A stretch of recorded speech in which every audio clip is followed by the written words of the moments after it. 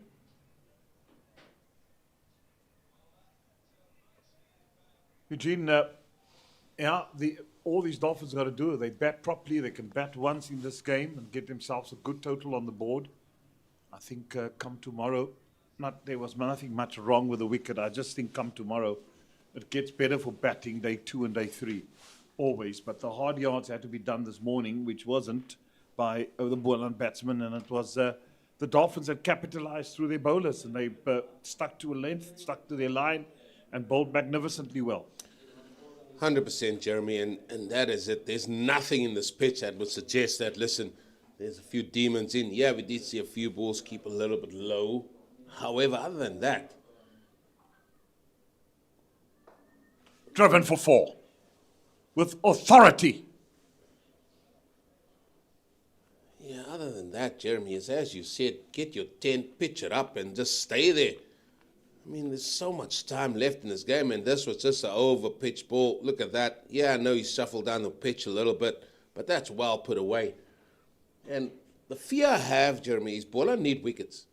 And now we see just one slip in place and one gully. We've got a catcher on cover.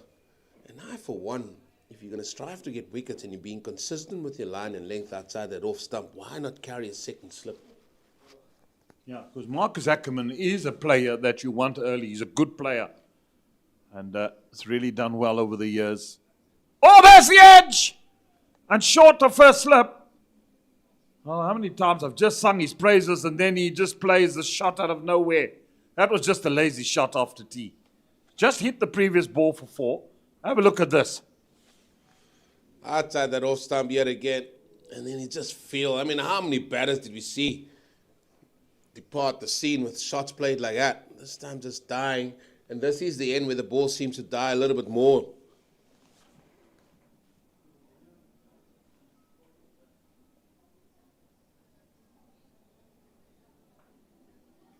I suppose that the whacker would have got to him right almost at head height. Yeah, with him standing still about 5 or so steps back. Yeah.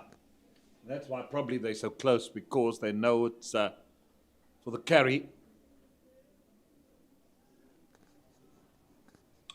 Southeast are really howling now today. It's amazing that, what was it? Was it yesterday? We had 33 degrees, or was it cold? Or was No, it it was some rain yesterday. It was raining but yesterday. the day before, Tuesday. It's a perfect day for golf. And suddenly it's just gone cold. I reckon it will be like this, tomorrow maybe a little bit warmer, and then is this time of the year where the southeaster really howls. And I get it front on in Plumstead. Well, front on. That's where you do get it. When you open your door, it says hello, greets you in the morning. Yeah.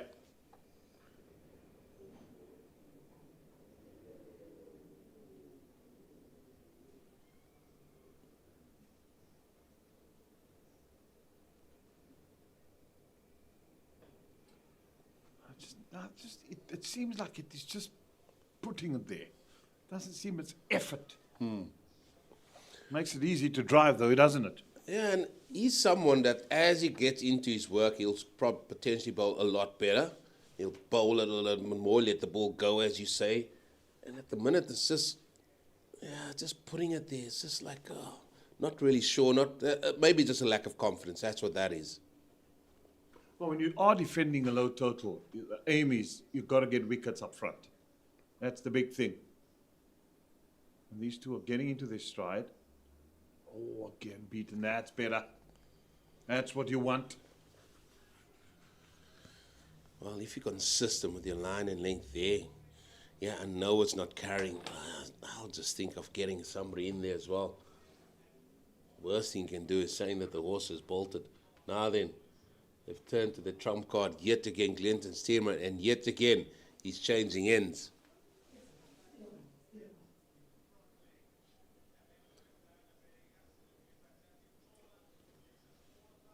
Yeah, Clinton Stearman, how well didn't he bowl last week?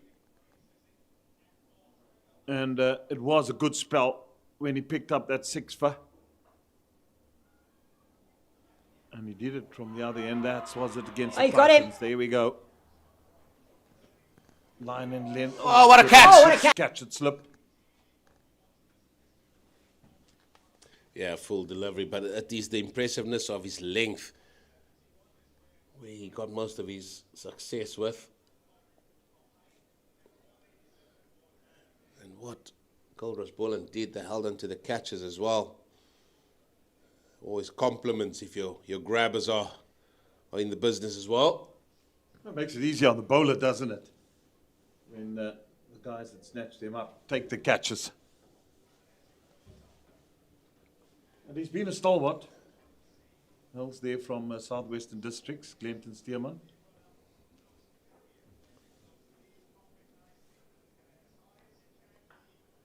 Well, that's short. Ackerman's not going to miss out.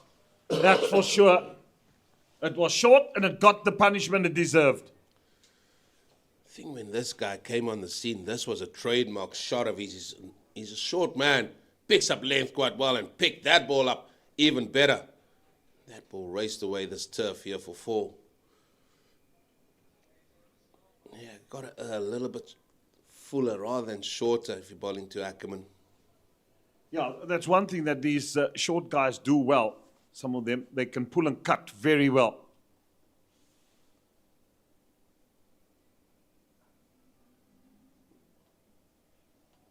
But I think he got really rejuvenated with the 8 tours this year.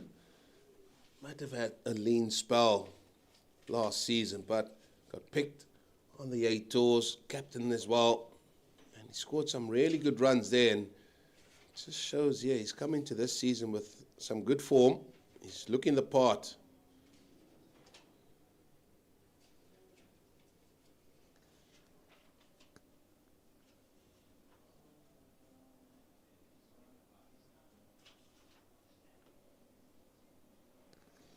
Maybe seeing that all the other players now getting the call-ups, Jeremy. We've seen Alejandro Pretorius, left-hander. We've seen Herman also represent South Africa recently.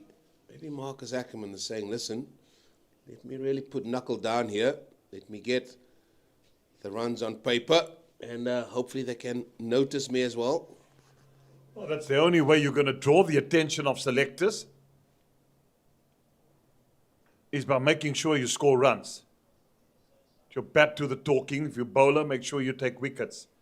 You have to be noticed at some stage. Keep knocking at the door. And the good thing is that I'm so happy where South African cricket and Cricket South Africa has got it right. Now, these days, if we look at position of batsmen and you look at the 8 teamers had now tours coming in, they've gone on tour to the West Indies, the national team is playing. That's where you gauge the pool of players that you have. And Marcus Ackerman was part of the South African A setup. And you spoke about Jordan Herman and what's the other one? What's the brother's name? Ruan. Yeah. Robin or Ruan. Ruan. They've shown what they're capable of doing. And you know that if there's injury to batsmen, that you can rely on other younger players to come through the ranks. And that's where South Africa is spoiled for choice. That's why I'd like to have seen. That's why I made my point this morning in terms of the national players playing in these competitions, playing with the younger players here, and just try to lend their hand in terms of the experience. I know a lot gets said about the international calendar and so on, but this is also an important component. Oh, and again, dab down, and that's gone, but it is a very fortuitous 4 as well. And just to get the name right, these Ruben Herman, you were right the first time, Jeremy.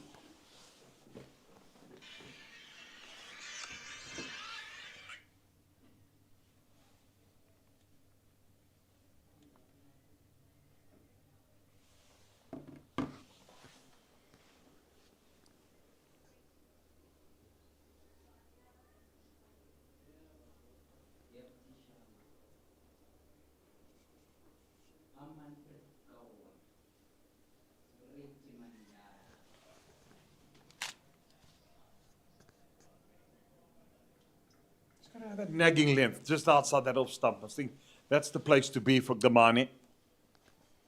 They've now got two men in front of the wicket. They've only got, I wouldn't even say, is it just the gully? There's no slip in position. I still think that it's nickable outside that off stump. I would still carry a slip. Every day of the week, including Sundays. Absolutely. Tell you what, if he plays one and it goes through there for 4,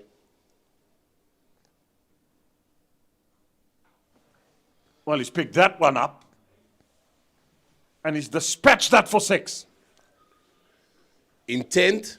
Well, Marcus Ackerman's decided he's going to show how he wants to take this game forward here. Advancing down and just picks it up. I said it's been a trademark shot of his just to pull that ball towards the mid-wicket boundary. He certainly picks up length very well. And look at that run rate, Jeremy. 4.6 to the over. 50 up also. So why that shot has come to being? Because of the field setting. But that's good, because now he says, right, the bowler says, right, you've got to find another way of scoring. And he says, right, I'll show you another way. I still believe that there should be slips in position. I'm with you. I can't stand. If you're bowling for guys to drive, you might as well bowl half volleys all day long. You drive it through the covers.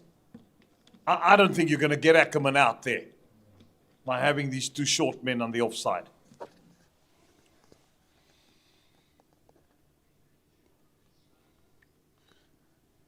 No change to the field.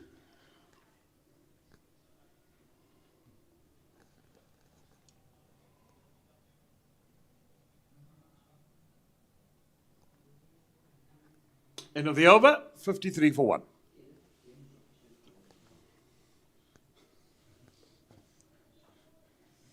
I think there's still 2 balls left, Jeremy.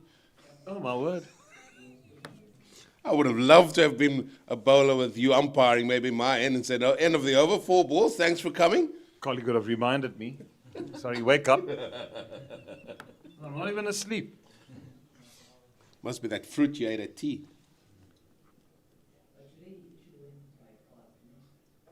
That's in the air. Oh, and he's given it away.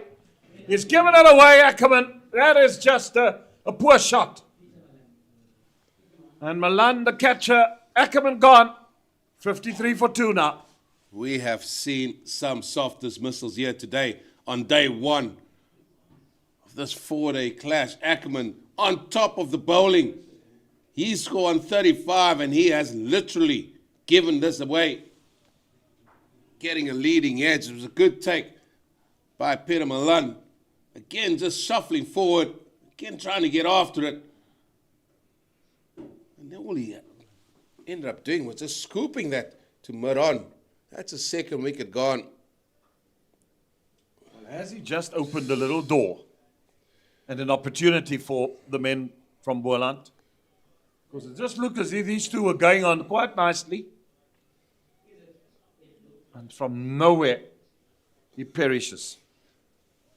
We're going better than just swimmingly. 4.6 to the over. Partnership of 53. And then just wanting to get on with it a little bit too much. 10 runs already in the over. And again, Jeremy, I say modern day cricketers, they don't look at how many runs they've got. They just want to keep going, it seems. But this time another batter has perished trying to do that. Well, sometimes just a bit of common sense needs to prevail. You've got to say, well, I've got to stay in here. If I bat for a long period of time, I'm going to get runs. I mean, he got himself in. 35, he's set. Maybe that's the difference, Jeremy, of players really kicking on and making their mark and putting their hands up to be selected. Those are the moments that people will look at. We look at the greats of the game, Jacques Callis. If he's on 35, you can bet everything you have he's going to try and go and get a big one. Well, Bryce Parsons, youngster, is on everybody's lips these days.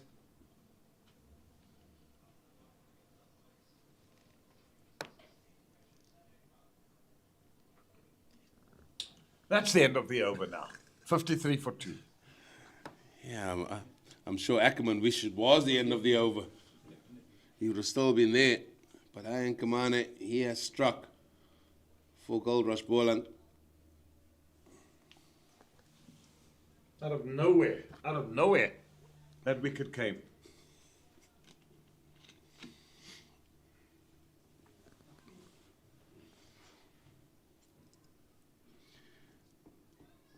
Now, Mr. Stearman, he's going to continue.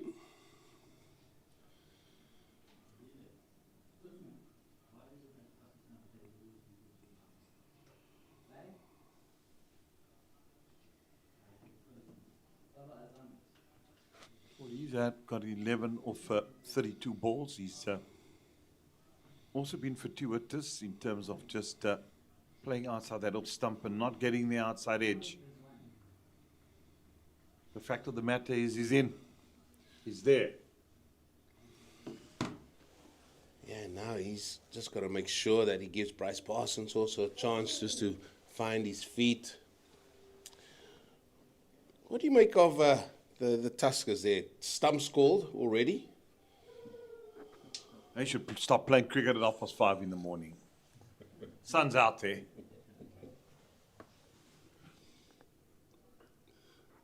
Never going to get a full day in at Kingsmead while the weather's like that. So, what time did they start this morning? 9:30. 9:30. They should start at 9 in Durban. I would think 8:30. But then your first break should be tea. Honestly, after your first session, you should have your tea first. Then you have your next session, which will fall bang on good lunchtime. Yeah. And then And you then call just light. 3 There we o'clock. go. Have a good long lunch. There you go. Pint. There we go. See you tomorrow morning. Well, that's short and wide. That's a poor delivery. It's gone for 4. Got the treatment it deserved. Well, if there's a delivery you want to get, this is it. Short, wide, get your hands through, no point in sight. And he's hit that so far in front of square on the offside. I like that deep idea. point. First session, 8:30. First session, yeah. 10:30. There we go. Have tea. Yeah. Back on at 10 to 11. Have your session that takes you up to lunch, To which will lunch. be normal lunchtime. Yeah. And then call weather like they did today. You do think sometimes. So, well, sometimes.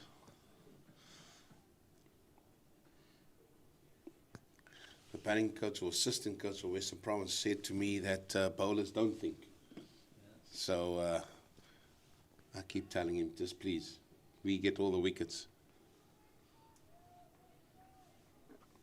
But I think that they really need to look at that. I know it's going to be a little bit hard on the players. However, they do come off a little bit earlier. You go to bed early. Another no ball. That doesn't help matters either.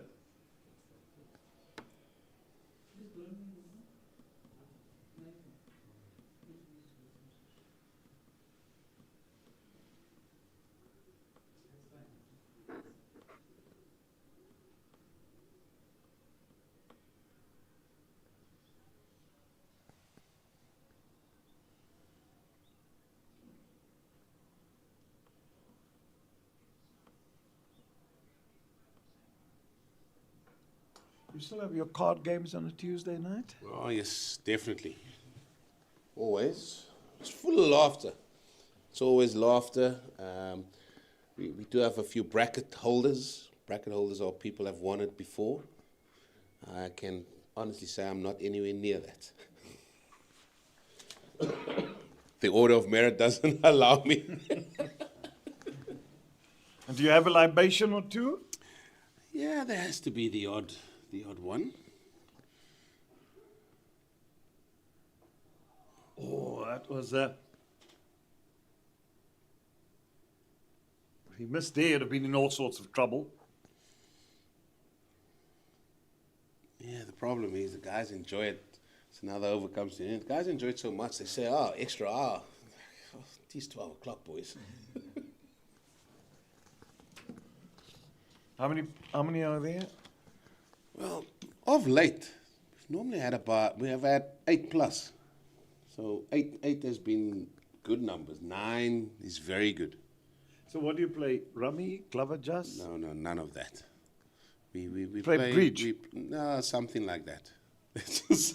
We play the old Texas Hold'em.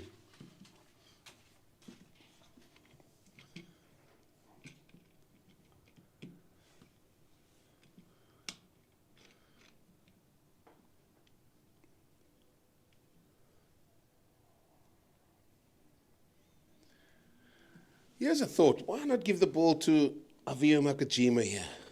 Off spinner, 2 left-handers. Just to have a look-see. Sure, will come.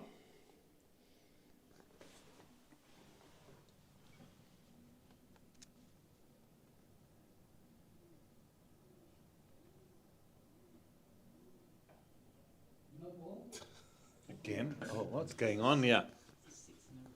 There's 6 no balls in the innings. If Bandila can see the noble from his position, oh dear. Well, he's learned some new things today, hasn't he, Jeremy? Yeah, well, I've watched these fellows on both sides, even last week as well. I watched them bowling in their warm-ups. I haven't seen one bowler in practice behind the line bowling.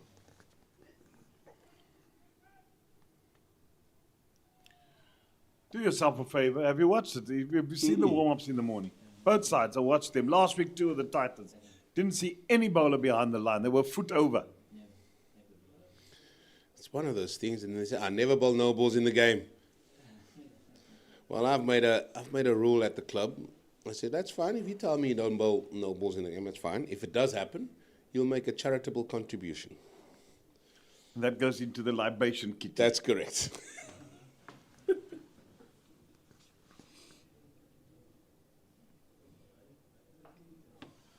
And you do have a few thirsty fellows out there at Claremont. Let me tell you, of which you will know. A Thursday, the Clubhouse Constantia. What a place. It's always heaving. There's always people there. Yeah. On a cold day, they bring the heaters out. You can sit underneath, outside under the heater. They light the fireplace inside. Lovely. Driven. His insurance out on the boundary on the offside.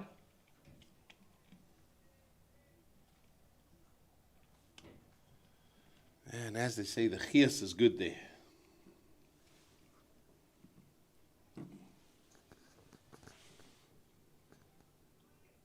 Seven, 36 after this. Overs remains in the day. You going to lose some overs?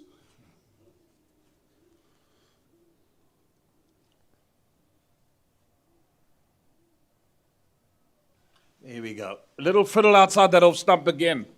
That's the line. You got to be there constantly. And eventually he will nibble at one. But there's still not a slip in. I was just about to say, Jerry, look at that gaping gap between keeper and, let's call it, gully. Oh, you've been clutching at straws here. I would hang myself if that ball gets nicked through that vacant area.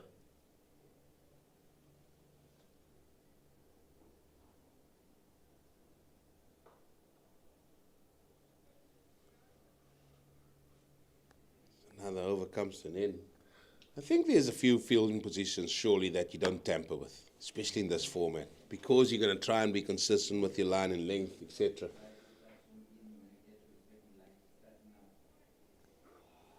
Yeah, they do have a different strategy, Boland, as to what the Dolphins had.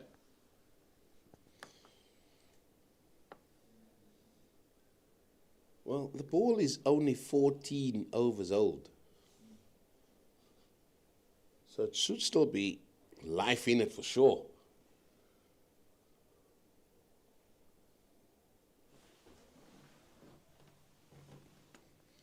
A little bit more attacking, let's say it, for the man that has just come in. Parsons, 2 slips and a gully.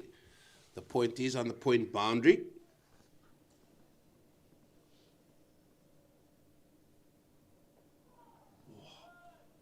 Again,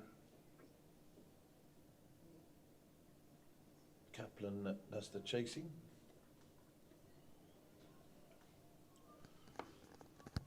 And this is where the bowler will just walk past the umpire. Would have been on the money there if he missed that. Just in the air. That's what all the bowlers do. You probably get a wry smile there as well. Keith Dudgeon making the rounds here with Jude Solomon, the SNC man.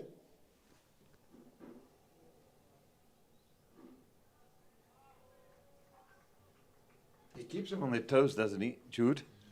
Oh, yeah, he does.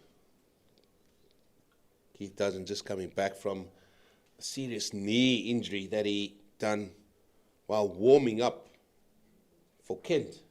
He was Kent's overseas player, and he started well, and then I think the second game, while warming up and playing football, lo and behold, he did his knee.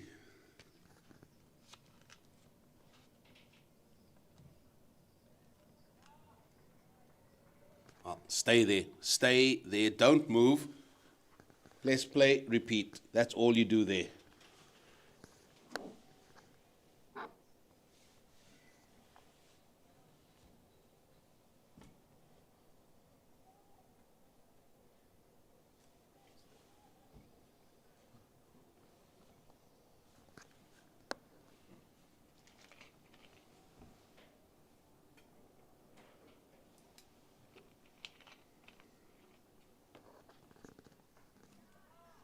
Better. That's where you want to be.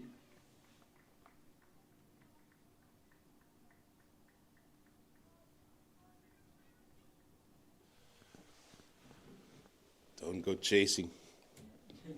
Don't go chasing. Just leave it there. If he leaves it, he leaves it.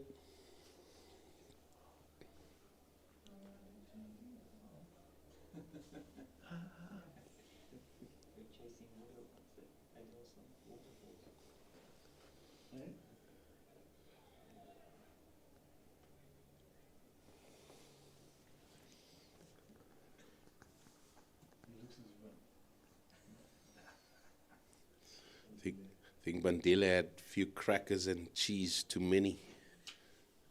Can you imagine Bandela eating crackers and cheese? I never had them. He left them for me. Camembert, lovely cheeses, strawberries.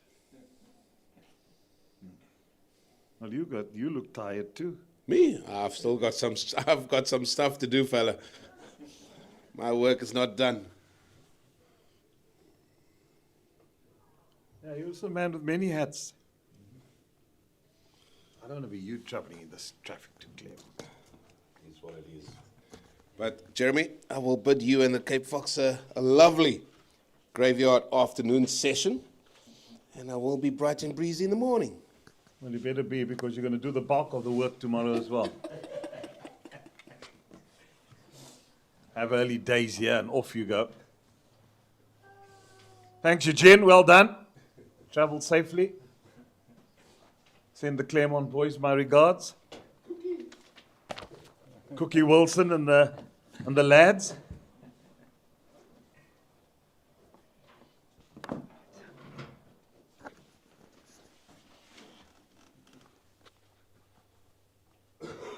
The fox glides in next to me. Oh, another no ball. So this is not good stuff. No, it's becoming a bit of an epidemic out there. I think this is the 7th no ball. 3 to Kamani, 3 to Stearman, and 1 to Mnyaka. And yeah, just not at all what they want to do. But your point, absolutely right. You never see a bowler at when they're doing the warm-ups, or when they're out on the pitch, or even in the nets for that matter, that they worry about the no ball. And with his pace and run-up, I mean, it's inexcusable. Yeah, you can't. Yeah, it's just one of those things that in cricket you feel. I mean, surely that the work they do, you would expect them not to, expect that they would be dealing with those things.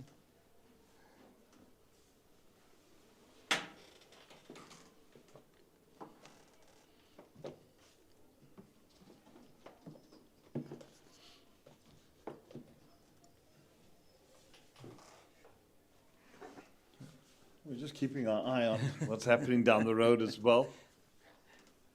Thank goodness to pitch vision. 44 for 1 at Newlands. Yeah, Joshua Richards, the only wicket to fall there. And that was a very good hit century from the stand-in captain for World Sports Betting Western Province, Daniel Smith, earlier on, 102 off 91 balls. They got to that 193 quite quickly, that game moving ahead very quickly, as is this one. And that is now not only no ball, that's a wide outside the off stump. That's also very unusual in this format of cricket. So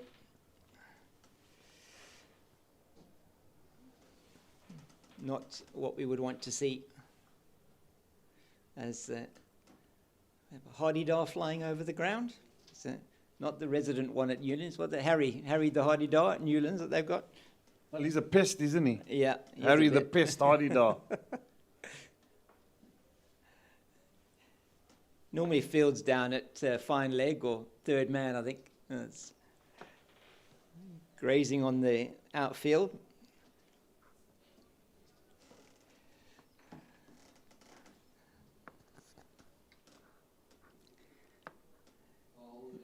Just feel that it's just meandering a bit here. They got the wicket at Backerman. It was a very fortunate wicket, but Amani not really incisive at all. And that's probably wide again. It is this time on length. And whatever advantage they may have had out of getting that wicket is now falling away. I mean, 53 it was for 2. But Kamani not been on the money at all, has he? It's going at nearly 5 and over 5 and over.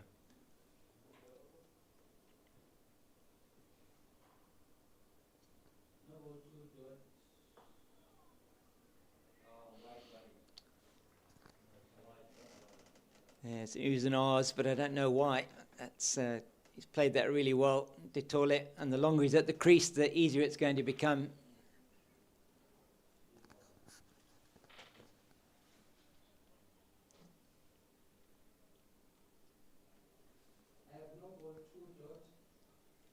Looks like Leon Buerta's warming up a bit there, Jeremy. Maybe we'll see him. I know Stearman's bowled, got 7 overs now. He may well also be coming off soon.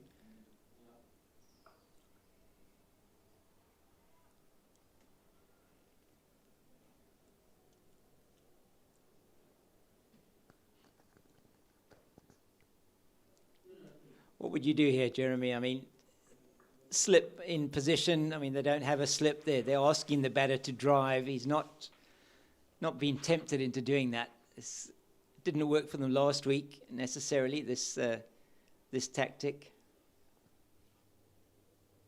Yeah, I'd have probably had the same approach as the Dolphins. I think batsmen are tentative enough. The Dolphins bowlers were really on the button. They just kept that line outside off stump and they kept pegging away there and they didn't move and budge. And that was their success this morning. And Boland did it. First ball, they got rid of Paarl. And somehow or other, they seemed to stray off the plan. Yeah. Yeah, and Conor Mnyaka, the first over he bowled from this end, from the Niederberg end, was good. And then when he switched to go to the Drakenstein end, he was just completely inconsistent. And Kamani has not really backed up Stearman, as we are going to see Leon Buerta bowling from the Drakenstein end at the end of Stearman's spell. 7 overs, 2 maidens, 1 for 24. So it'll be up to the youngster now to see if he can get it in the right areas. Well, and I'll just be tempted to say to Damani, thanks very much, Yeah. and give Mnyaka the ball and just say, come on, have another spell. Yeah. and see how he goes again from this end. He's only bowled the 4 overs so far, and why not bring him on from this end? I think that's the right thing to do. Kamani, despite getting the wicket, he really hasn't been delivering anything for the team necessarily. Oh, yeah, maybe if you just give Nyaka a run from here, and then they're going to come back for 2, and the throw is not accurate. And then and you can bring Gamani back on later. Yeah. You want somebody to, while the ball is still reasonably new, it's only 16 overs and 16 overs old, so you really just need to be trying to get the ball in those right channels. Like that, it's in the right sort of channel, a bit closer to the off stump of the left-hander. Maybe would just that area of uncertainty. Parsons still reasonably new at the crease. Well, that's what you want. You want to bowl this area, so you say the new ball, it's new, 16 overs. Got to be penetrative and wanting to take wickets. That's the big thing. And then you're in the driving seats. Another wicket or 2 here. You'll suddenly feel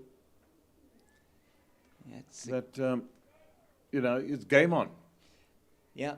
You also don't want this, beg your pardon, the game to meandering away from you. As you said, it is a small total. Yeah, it's nearly halfway towards that small total already, and they just could pile on the runs. Dolphins here would probably only want to bat once. Had a very short time in the field, so it's a good opportunity for them. That one is off the inside half of the bat, down to deep backward square, so not exactly where he wanted it to go. Maybe a moral victory for the bowler. He needs to be in the areas outside the line of the off stump. Was so successful, as you say, for the Dolphins early on. They were gifted a number of wickets, though, by indifferent batting from Goldrush Boland.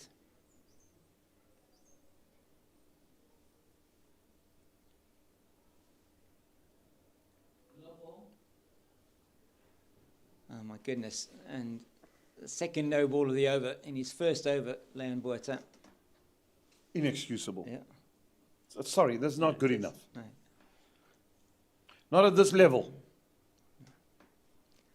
9 no balls into the 17th over. It's, I don't understand what's happening here. A bit of a false shot outside the off stump, and that's the area they've got to be bowling in. They need to be bowling just maybe on a length or slightly short of a length, but err on the side of being a bit fuller outside the line of the off stump.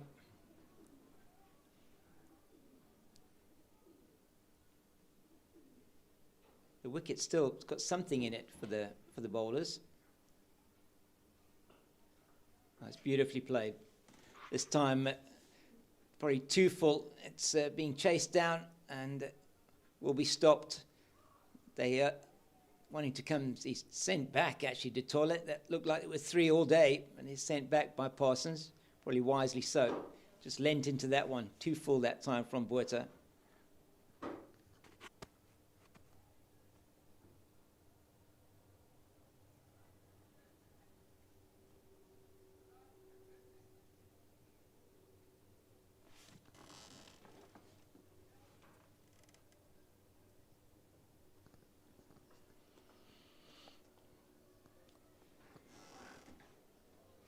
Easily out the man at deep backward point. Parsons on strike. It's the end of the over. 79 for 2 after 17. They're batting at 4.6 runs to the over. So even though they lost the wicket of Ackerman, they haven't slowed down. It's still going to be Kamani.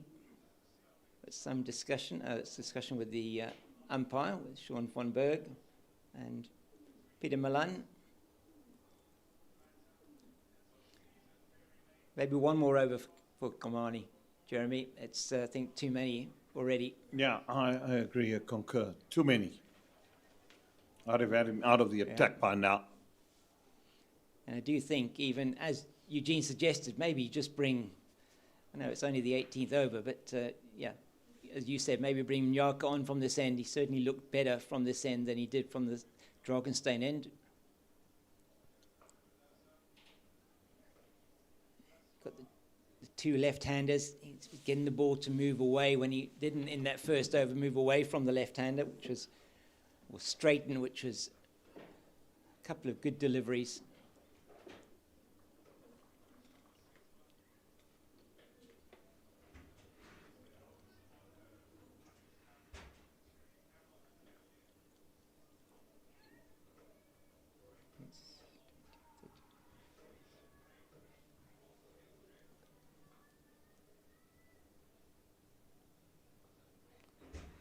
And that's poorly directed.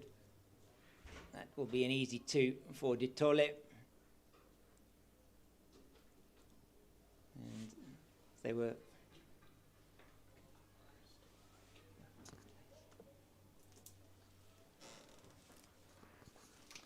so just too easy at the moment for the men from Durban.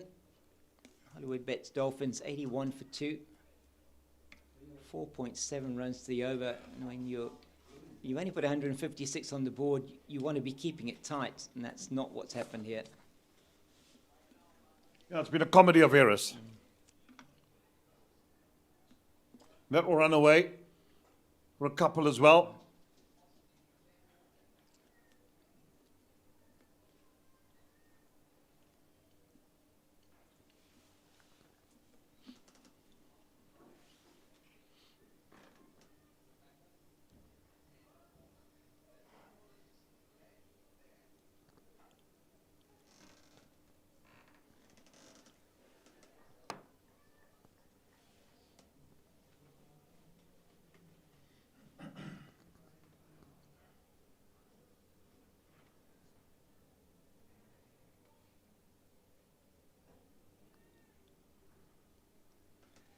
And that one's going to be signal wide and for height. And once again, this is just really is not good professional cricket at all from Goldrush Boland here.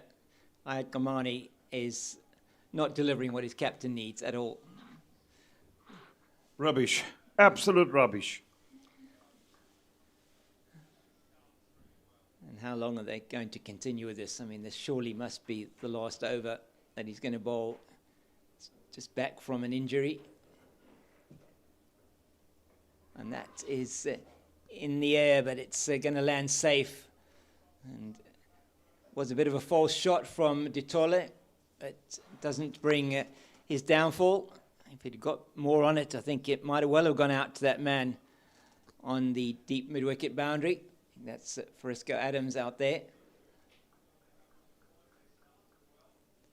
But not really got enough pace necessarily, Ayat Kamani, to make that successful.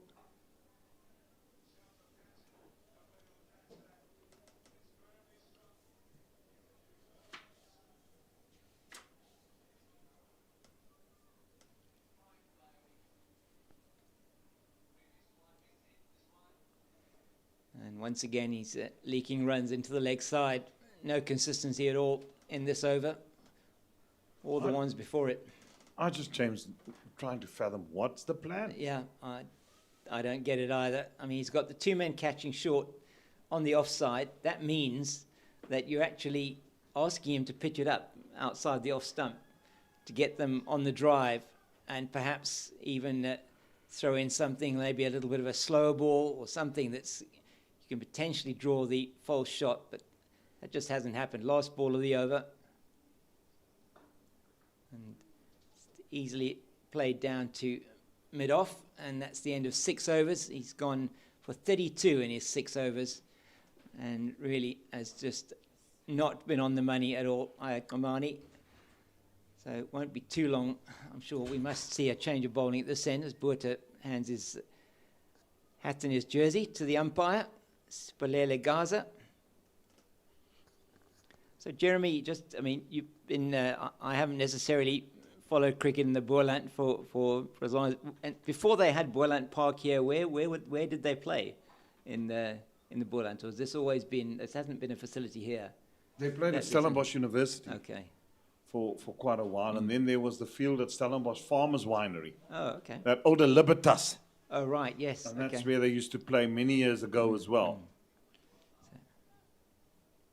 This used to be where they did, I think, show jumping. There was showgrounds, these Oh, were, okay. Okay. before, and they did, yeah. So they had the agricultural show perhaps Yep. here and All that okay. type of things, Right, yeah. And Oh, also show jumping. interesting. I mean, it's a big patch of ground. I know the development around here has been quite recent as well in terms of the housing developments. There's a bit of talk around them doing more development here, towards in towards us. And Yeah, that's it just seems as if plans have stalled a little bit. I mean, the plan was to actually increase the capacity of the stadium to about a 12, 13,000 seater, lift the embankments, and then plans was, I remember when I was on the board, that they were going to do some industrial and some commercial and housing developments here. Try and get a conference center and maybe a hotel that would attract people, because, you know, the N1 is just down the road. And that's driven nicely, and that will go for 4. No, it won't. Be cut off on the fence. But runs are flowing aplenty now. Yeah.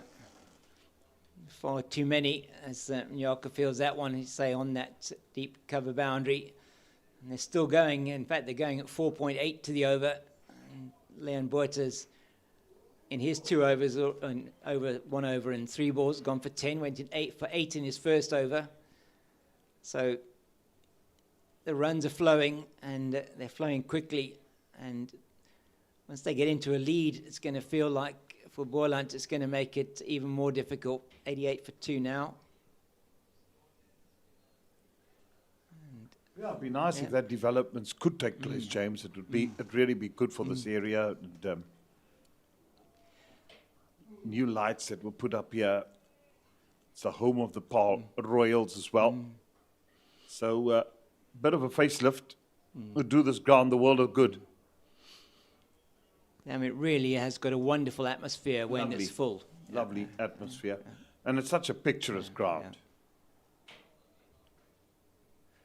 And especially with the World Cup happening in 2 years' time, Boland is one of the venues here for World Cup matches. So, yeah, I know at bigger games they'd normally also put up temporary stands. But it would be good to have structures here and just change it a little bit to make it even more attractive. Yeah, definitely. There's I mean, we wouldn't lose the picturesque view of the mountains, I'm sure.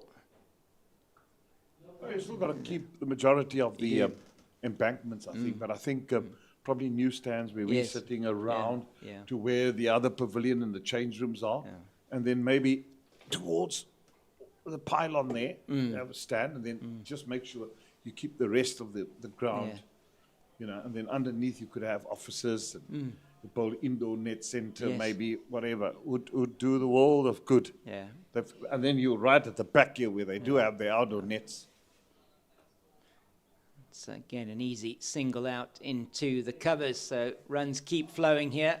Another 5 off that over from Leon Buerta, and it's 19 gone, 91 for 2. It's such a, as you mentioned, wonderful setting, very close to the N1, just off the N1. There's an off-ramp very close to here, probably no more than 2 kilometers at the most from where the ground is situated, so access is very easy. And just looking at those beautiful Drakenstein Mountains that you can see, it's what we're talking about here to the left of us as we commentate from the northern end of the ground. And we are going to see, I think, a change, but it's going to be Frisco Adams that's going to come on to bowl from the Drakens, from the Niederberg end of the ground, the northern end in front of us. It's the first game back in Boland colours after a very serious injury at the start of the previous season. So Frisco Adams, the Iceman, as they call him, he's going to be bowling his medium pace, and he's bowling to Tsepang Ditole. He's going to have to make sure he's going to get that in the right areas here. Same field as we had for Ayat Amani, except perhaps the gully has gone to a deeper gully, so not really attacking, except for those men, two short catches on the offside. So we're going to see more of the same here, it looks like, Jeremy, from Frisco Adams, very much what we had from Ayat Amani.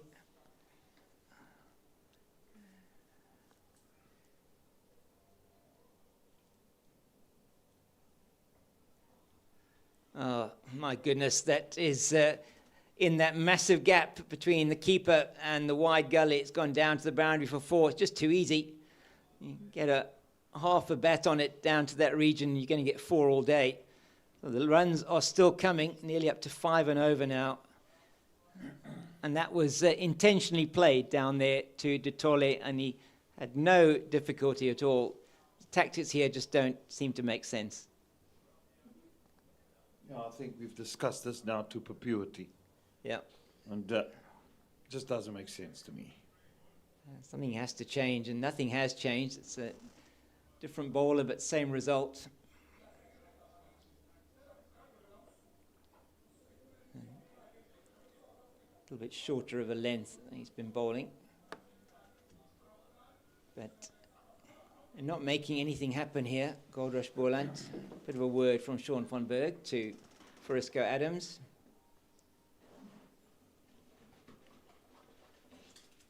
Maybe he's going to come over the wicket. Now they are going to do something now, going to make some change. Okay, so they are going to make a change and bring in the man, there's 2 men catching, there's now 1 man catching at a short extra cover. They've got a man now at a short mid-wicket, so now they're asking him to bowl straight at the stumps of Ditole. And he does that, and that's actually a much better delivery. Almost has the batter falling over.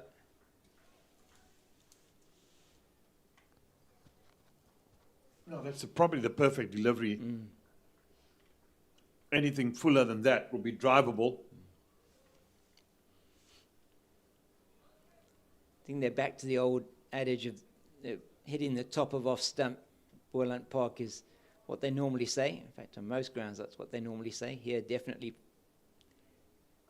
is employ that one, though, too much on the pads. It's easily played into the leg side, and Ditole is quick between the stumps, easily back for 2.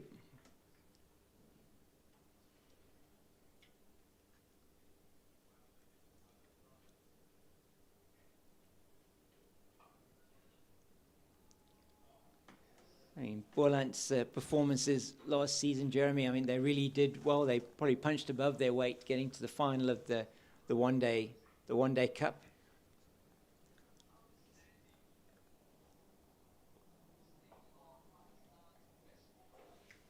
Yeah. Should have won it too. They should, yeah. Came very close with that, but it was this very same team, the Dolphins, that were able to take home the trophy here at Paarl, and it is halfway through, in fact not quite halfway through the session, and it will be a long session, so they are going to take 2 drinks breaks in this session, and they're coming out now to bring the drinks. We'll be back with you in a couple of minutes. It's 97 for 2 after 20.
Welcome back. Yeah, after the drinks break. And, Boland definitely will have to duck up something. Just looks as if they're losing their grip on this game a little bit.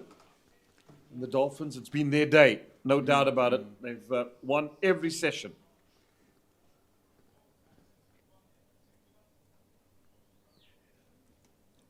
Down to a wide-ish third man at more point on the boundary and the third man. And they've now done away with the slip for Leon Boerter as well. So big gap between the keeper and that man at gully, Sean von Berg. Wonder how long it will be before we see him coming into the attack.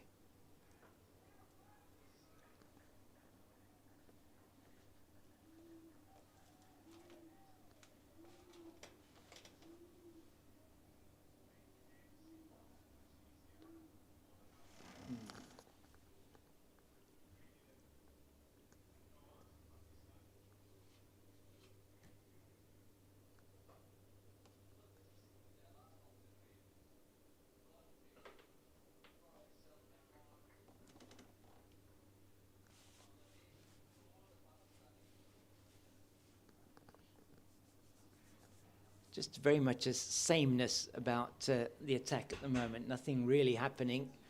Just bowling the right armers around the wicket. They've got the 4 right arm medium paces, which Stearman by far the most impressive.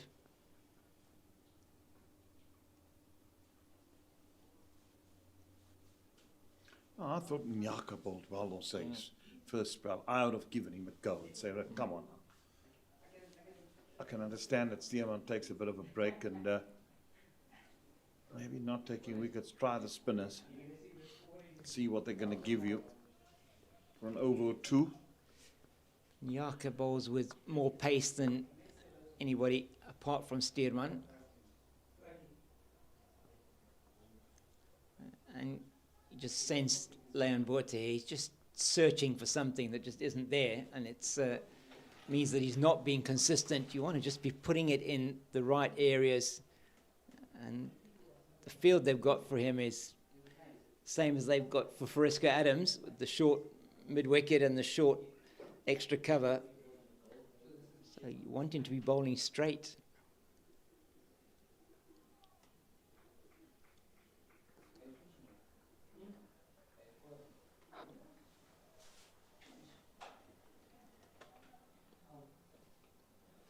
There we go.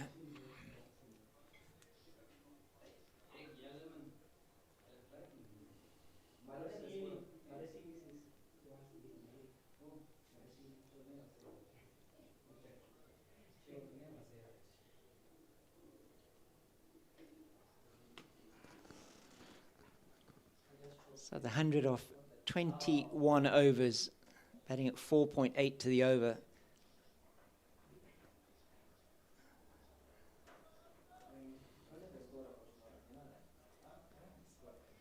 Fariska Adams to continue. There's no chatter out there. There's absolutely nothing happening. Yeah, it doesn't seem the urgency rate seems to be lacking.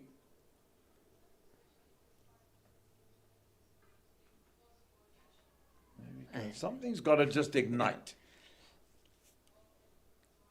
Yeah, and that one, he just flashed at that outside the off-stump, Bryce Parsons. So you can get it in the right areas. We saw that earlier on. Get it in the right areas. And that's what the Dolphins bowlers did so well. They basically allowed the Goldrush Boland batters to self-destruct very much. That innings of 156.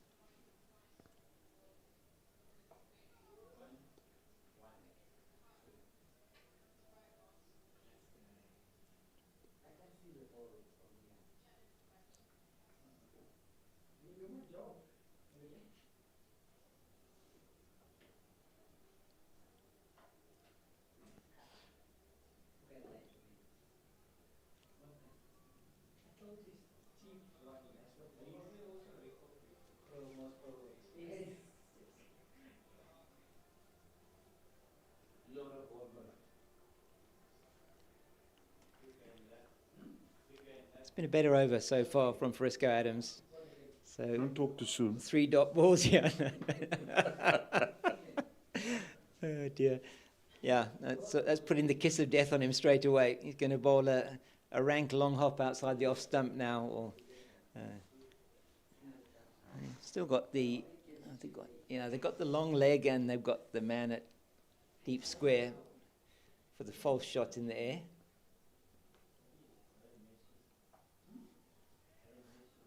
He hasn't cracked yet. He's still put it in the right area.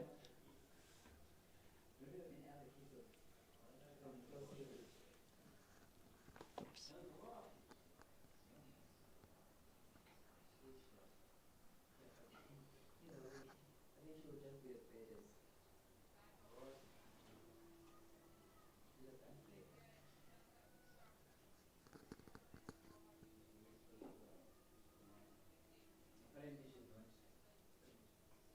There we go. Thick outside edge. Down to third man, 4 more.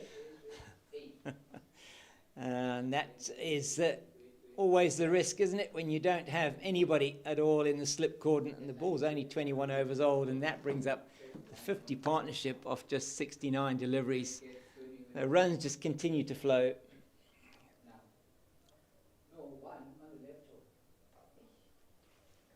The gully would have been in business. Yeah. They had that solitary gully in. Now, no one in that cordon catching.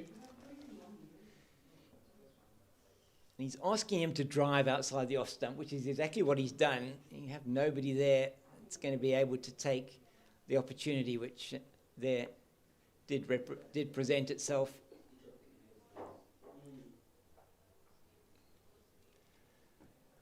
And because he's just been slashed through the third region for 4, he bowls it short of a length, and he's just able to tickle it into the offside for a single. And so 5 come off the over as easy as you like. And now the deficit for them is just 51. They've got 8 wickets in hand, and this partnership has also developed into something that could be very dangerous for Goldrush Boland. Well, it's worth 52 Yeah. now. Been good. And, they're really getting themselves in. The Tauliers looked solid. Yeah, had a couple of moments early on, but they weren't able to get any breakthrough. As a guinea fowl flies across the ground in front of us, and scuttles away down to the third man area. Parsons looking very composed, isn't he? He's a good young prospect. He was picked up by the Pretoria Capitals in the SA20 auction. Has got, it's recognised as having a bright future ahead of him.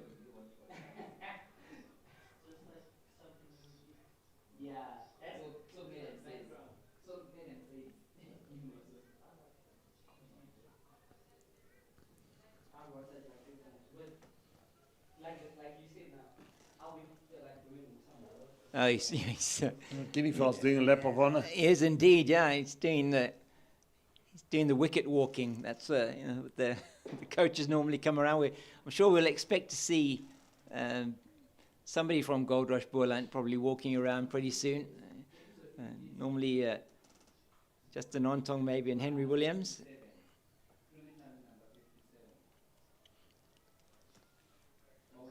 Oh, an easy 2. Gavin Kaplan's been out there most of the day. I think they banished him there after the shot he played earlier.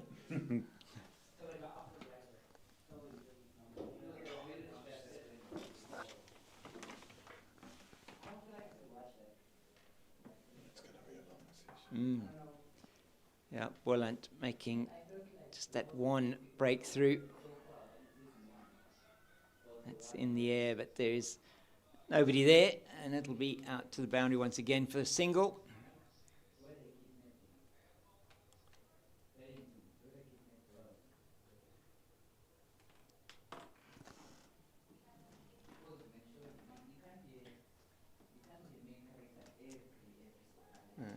At the World Cup, Jeremy, it looks like Bangladesh women are going to get a resounding victory against the Pakistan women.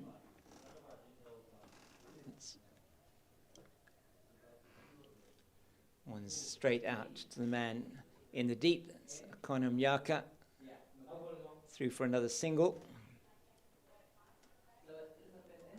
Pakistan really struggling all round. Yeah. Women's cricket, men's cricket.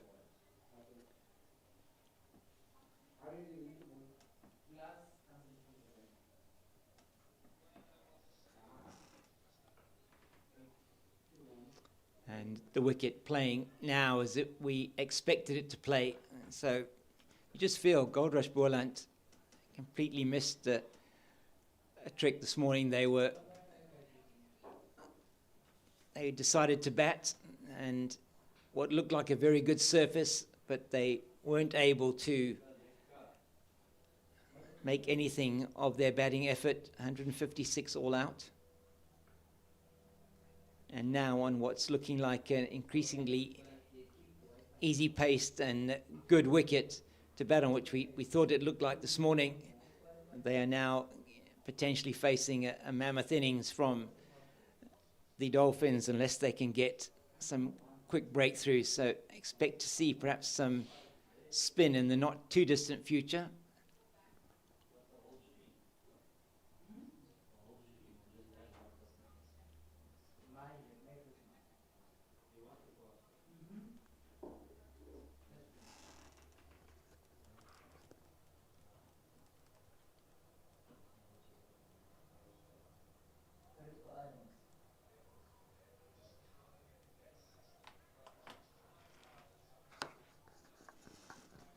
So in the 14 overs, Jeremy, since tea, we've had 80 runs. So batting at over 5 and over.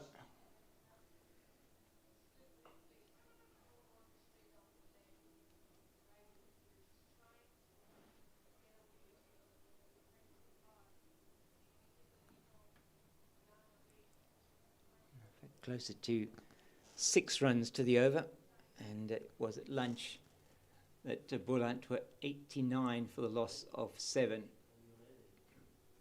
A disastrous morning session for them.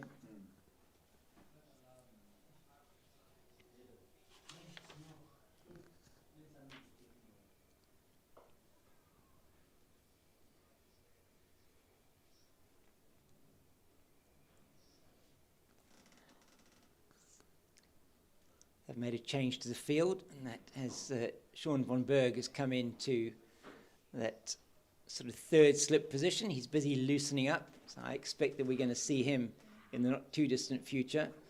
27 overs left in the day, an hour and a half in which to bowl them, so we're going to be at least, 5 or 6 overs short. Yeah.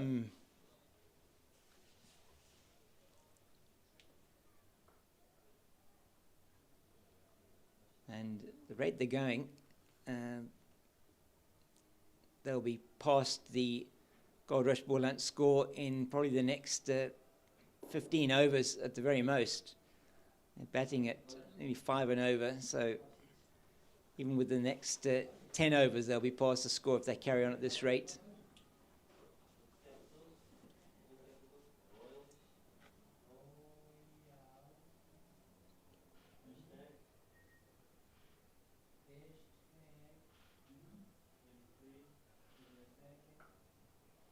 Cut away. Oh, good running. This is good running between the wickets. He's so quick between the wickets. Tsepang Ditole and Bryce Parsons just makes it look so easy. With that too, no chance for Gavin Kaplan to effect any kind of run out. And they continue on their merry way.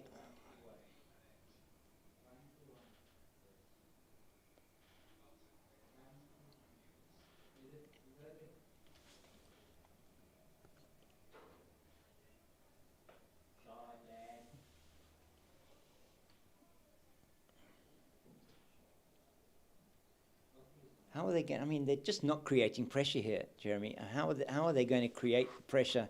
They're just leaking runs in every over. It's just too easy to score those runs at the moment.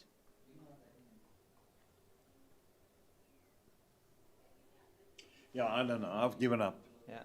trying to think on behalf of what's happening. I just cannot understand the tactics. Not working. No.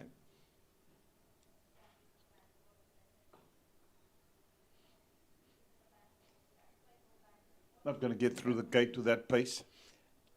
No, definitely not. There's nobody really apart from Glenton Steerman and perhaps Mnyaka, if he does get the opportunity perhaps to bowl from this side, that will give him the opportunity to actually have the pace to get through one of these two batters. As I think we are going to see a change of bowling. We are going to see a change of bowling at the Drakenstein end. I think it is going to be Mnyaka, but I think he's going to bowl from the wrong end. Preferred to see him from this end where he was so successful in the in his first over. He looked really threatening.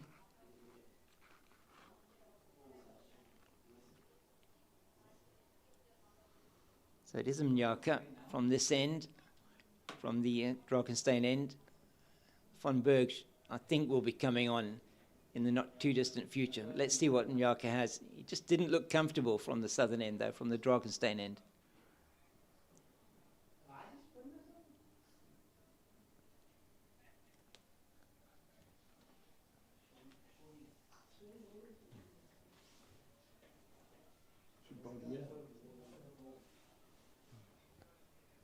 Anyway, let's see what he does. Hopefully that extra bit of pace can create a bit of doubt in the batsman's mind.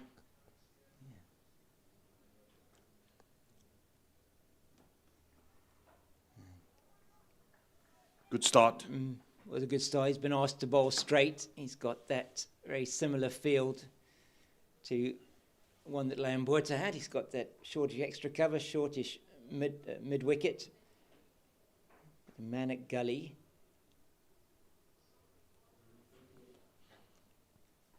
I mean, I don't think that they should really be looking at. I mean, Frisco Adams, perhaps. Do you give him another over? He's gone for 5 and over. And that is a poor shot, you have to say, from Bryce Parsons. He could have only got himself into trouble there.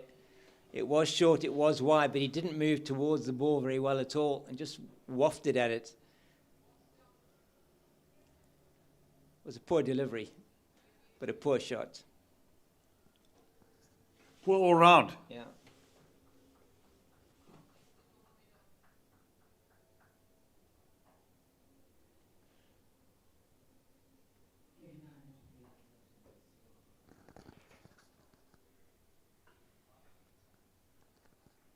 Better from Mnyaka. So we're talking with Eugene a bit earlier on about just the amount of red ball or long format cricket that is played in the junior, or I say junior, but more at club level, maybe at Colts level. And from a Colts point of view, as we look at the wickets from Akona Mnyaka in that second innings of the Titans, and just how he that was the wicket of Donovan Ferreira. Perhaps we can just look at these again after this. And now we just had that next delivery, just played to Aviva Ngajima at shortish extra cover. Bandila can just go through those again for us. Jeremy, this is Neil Brunt, a very good delivery, that one, in the channel and caught very well. And that Keegan Peterson, brilliant work from Clyde Reeves-Fontaine. This was an excellent delivery to Senekwani, just outside the offside, through to the keeper. Yeah, the wickets that he got were big wickets. And that's what even made it more impressive. Yeah, the top 3 of the Titans in that second innings, and then the final one after he'd been hit for 3 sixes in the over. He just hurried Donovan Ferreira a little bit. And Ferreira absolutely cruising when he got to 70 in that second innings, following on his first innings, 123. He almost fought a lone action for his team. Together, good contributions for the Titans from Luandre Pretorius in the first and second innings, from Darren Khalim in the first, but nothing other than Donovan Ferreira other than that. That's better from Mnyaka in the right sort of areas. And just the 2 off the over. So a good start for him into his second spell, and I think we are going to see. We're going to see Sean van Berg. We are. So unsurprisingly, I think we need to try and exercise some kind of control over the Dolphins batters. The deficit now only 40, and could be in for a long few days here. Goldrush Boland. Unless this man, their key wicket taker, 35 wickets last season in the 4-day series, the top wicket taker. And the second most wickets for Boland was 14 from Glenton Stearman. So you can see how important he is to this team. 39 years old. Seems to be evergreen, Sean van Berg.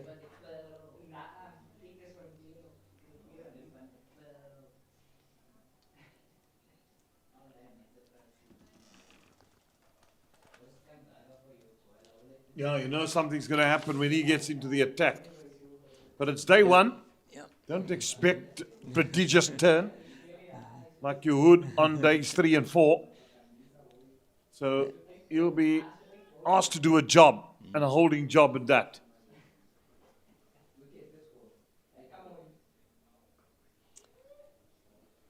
And what you know he's going to do is use all his experience, try and just vary his pace, vary flight, just perhaps not as effective against left-handers as he would be against the right-hander. You never know if he throws in the googly.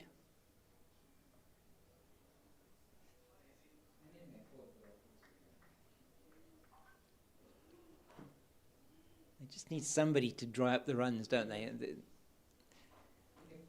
Maybe Van Berg can do that for them.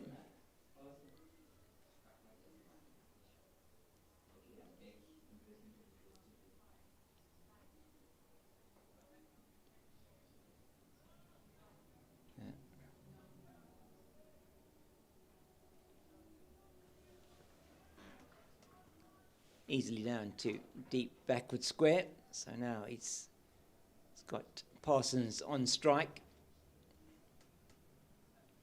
Got a slip. A man at deep backward point. Extra cover and mid-off. Mid-wicket, who's just fielded the ball now. He's got a man at 45 on the leg side.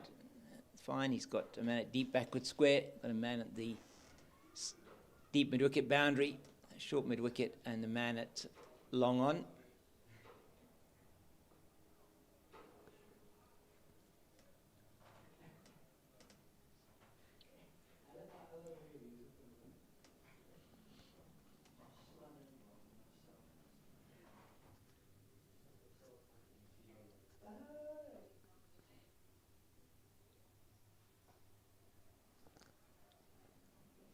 End of a good over from Sean van Berg, just a single from it, 117 for 2 after 26. Jeremy, you're keeping an eye there on what's happening down the road at World Sports Betting Newlands, and how are the Lions doing in their reply to 193? They're 57 for 1 at the moment. Hendricks on 23. Both Hendricks are in, Dominic and Reza, left and right combination. And they're trying to steady that ship. Yeah, just the wicket of Joshua Richards that went down, and World Sports Betting Western Province there, and only getting that 193. Elsewhere, we'll talk a bit about that after this delivery. Oh, my goodness. There we go. No slip, 4. And he's got that man wide at a sort of catch-all position. That went through second slip. It was a false shot, and there we go. You got your second fastest paceman on. That was a false shot. Went through the gap. And Goldrush Boland, yeah, that's another boundary to Sepang Ditole. He moves to 45. But feel that he can play that shot almost without risk in many ways. It's only a man at like a, third or fourth slip. It's not really anywhere in that situation. Goes through second slip again. That's the second one that's gone through second slip.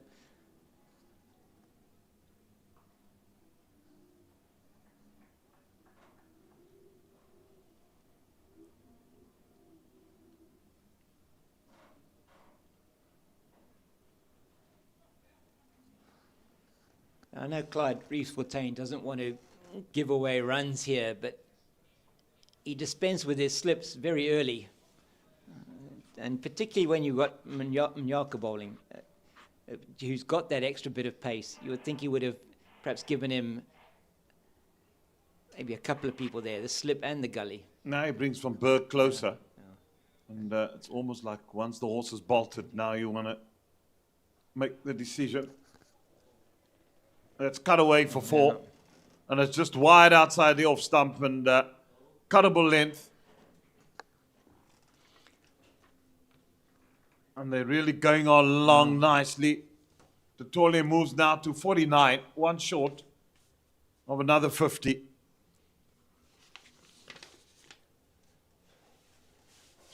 Yeah, it will be his 14th 50 in first-class cricket. And now they're talking about changes to the field. But after a decent first over, coming back into for his second spell, it hasn't been very good at all.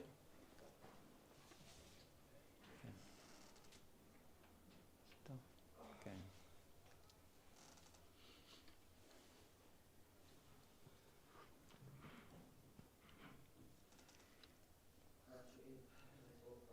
So now he's got a man in at gully and a man in sort of a second slip position. And, had that been the case at the beginning of the over, he may well have had a wicket. And not tempted that time is Tepang Ditole.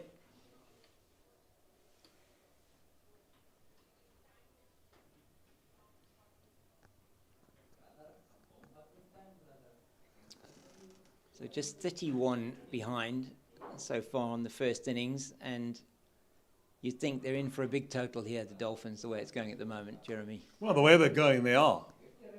Unless something drastically happens that I can't see, and Boland haven't helped themselves today either. Both with bat and ball. They've been behind the 8 ball.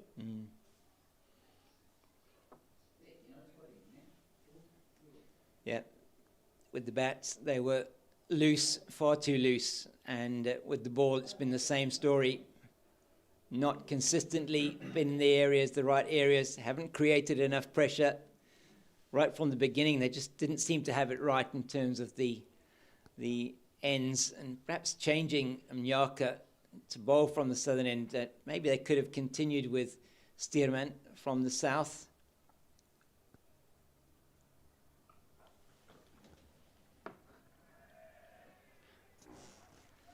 And that is Dutole's 50. Sorry.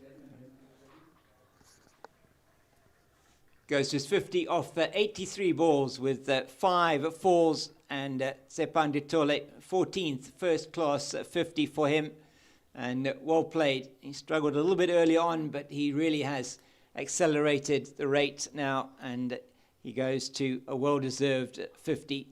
And certainly been given the opportunity here on what looks like a good batting surface to fill his boots.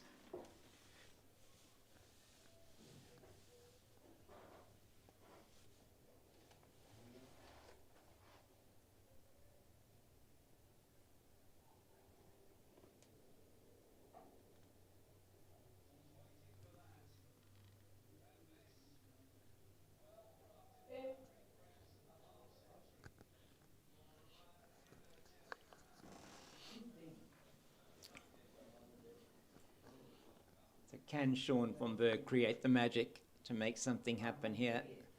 His team needs him to do something out of the ordinary. Tepang Ditole on strike. That's well played. That may well, it's not going to go down to the boundary. It's a chase on for Glenton Steerman. And they go through for 2.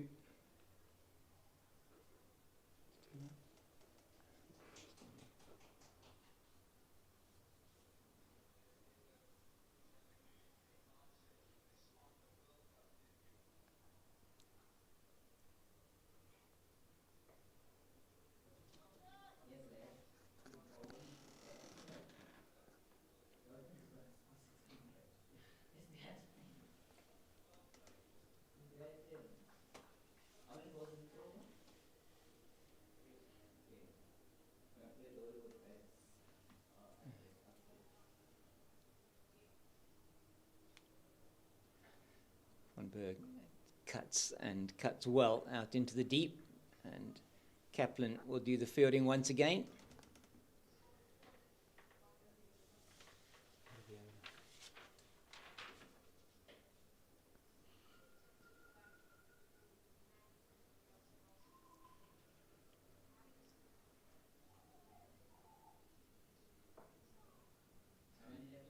Nicely played by Bryce Parsons down to the man at long on, and they're through for another single. So Sean von Berg in this over conceded 4. It's been reasonably easy for the batters as well. And at the end of the 28th over, it's 130 for 2. Beautiful shots. That's what's happening. The Pro Series Hollywoodbets matches that takes place starts on the 4th of October and goes through to the 15th of March.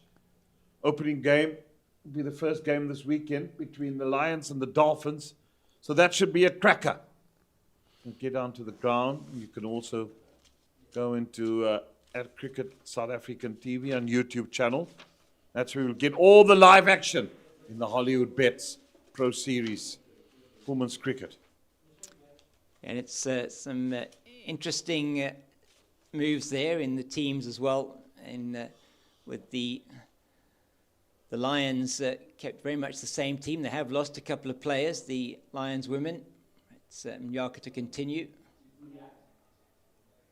So a couple of players moving, and but the captain remains the same as Paarl. She's going to be leading them again this season, and they do have Shabnim Ishmael, who potentially will be playing some games for them, and exciting young talent coming through for them as well. Jeremy Faye Cowling, who was with the under-19 team, she's on a high-performance contract there. Diara Ramlakan as well. I still have Sinette Fulyunlo. In that team, she was a really good part of their 50-over winning team last season. So they won the Hollywoodbets Pro 50 last season, the Lions. And the Dolphins very much were at the top of that those standings for quite a long time, but then just faltered towards the end and losing the last 4 games, in fact, in that competition to end up 3rd. They've made a couple of good signings from Southwestern Districts. Michaela Andrews, long-time servant of Southwestern Districts cricket, that's joined them, and they will have a couple of their proteas for them this weekend. Ayanda Klubi, who's not with the national team, and they've got the young leg spinner Seshni Naidu, who is there, but Nondamiso Shangase will be missing. She's with the Proteas in India as they start their campaign tomorrow against England. That should be a very interesting game. South Africa, having had that pre-World Cup tour to Pakistan.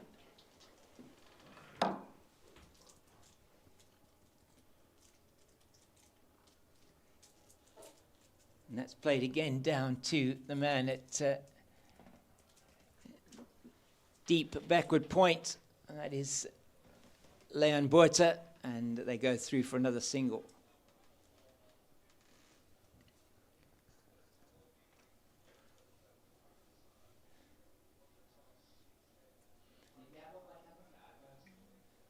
So just having a look at that Lions lineup, or the squad. I'll go through that now for you. In the Hollywoodbets Pro 50 and Pro 20 series, Shabnim Ishmael, Sarah Nettleton, Lehlohonolo Meso, and Karabo Meso, of course, also with the South African team in India.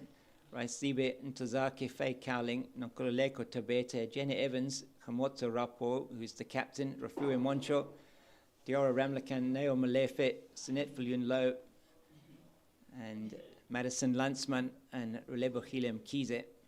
So very much the same team as last year. Oh, that one just off the inside half of the bat as he just pushes forward. They won't go through for 2 this time. So a good-looking squad from the Lions' point of view. Got them title last year, and for the Dolphins, Ayanda Klubi and Nombulunko Benetti, Alexandra Candler, who's done so well for them from a batting point of view, must be in the reckoning at some stage. You would feel, for senior honours, Jade de Figueiredo, Nicole de Klerk, Courtney Gounden, Zintle Mali, Nasihle Ngabani, Seshni Naidu, Kwanga Penini. It's Tepang Ditoli, and behind that one, Nondamisa Shangazi, who's with the Proteas, Nontele Busani, Sanke Kawu, and then Yasmin Khan, who is a Namibian national player, and then Michaela Andrews and Asake and Yovani, who've come through from the national, from the Southwestern Districts area. So very interesting. And then the Lions have 4 high performance contracts as well. So some really good Hollywoodbets Pro 50 and Pro 20 cricket that we can expect this weekend, starting this weekend and going right through until March. As we look at a very happy, I think, Dolphins dressing room there, Jeremy. Yeah, they were relaxed. Yeah. Looking at a good start to their campaign. And they've got that mixture of youth and experience. They've got them out there now as well. Bryce Parsons, just 24 years of age. Tsepan Ditole, 32. Man who came through the junior ranks and played in a number of provinces. Themselves and the Lions not in action last week. And they both have got their campaign off to a good start. The Lions skittled Western Province for 190. And the Dolphins skittled Boland for 156. So both the Cape teams struggling today a little bit. And that one is neatly driven. And he'll turn for a second, easy. Yeah, just all too easy. Deficit now is only 21, and they're likely to pass that at this rate with just the 2 wickets down. These two have built a partnership of 82 after the wicket of Marcus Ackerman. Certainly no turn or anything on offer at the moment for Sean von Berg. He's just going to have to use flight, change of pace, whatever guile he has.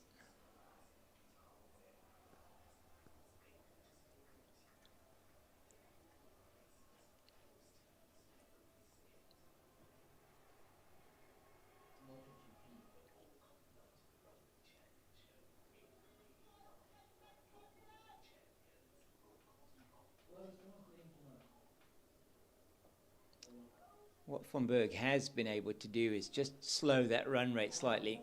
He's now nearly finishing his 3rd over, just gone for the 7 runs. He's probably the most economical of the Goldrush Boland bowlers at the moment.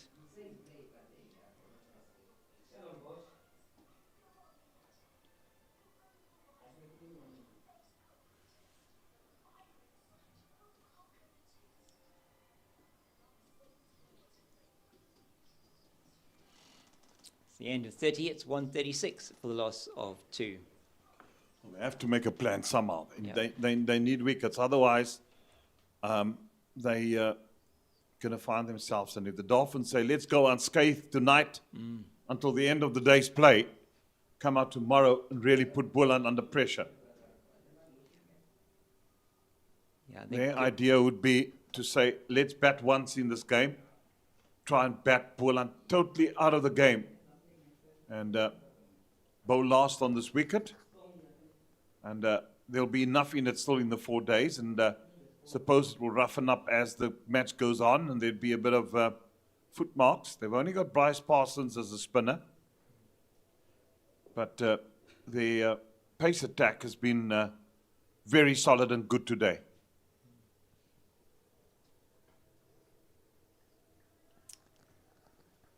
It certainly was very impressive early on. It was Just a good opening spell from the two opening bowlers, Ethan Bosch and Akukle Kele. He did get the first wicket, did Kele, and then it was Otniel Bartman who was absolutely outstanding and gave nothing away. His first 5 overs went for just 1 run, and he took 3 wickets, finished his spell in there with 6 overs, 1 for 6. That's a big appeal, but that is not going to be given. I think he was outside the line of the off stump. Bryce Parsons moving across, but that's better from Akona Mnyaka. He looks better in this spell than he did when he changed ends. He really did lose his line and length. He's looked a lot better in this spell.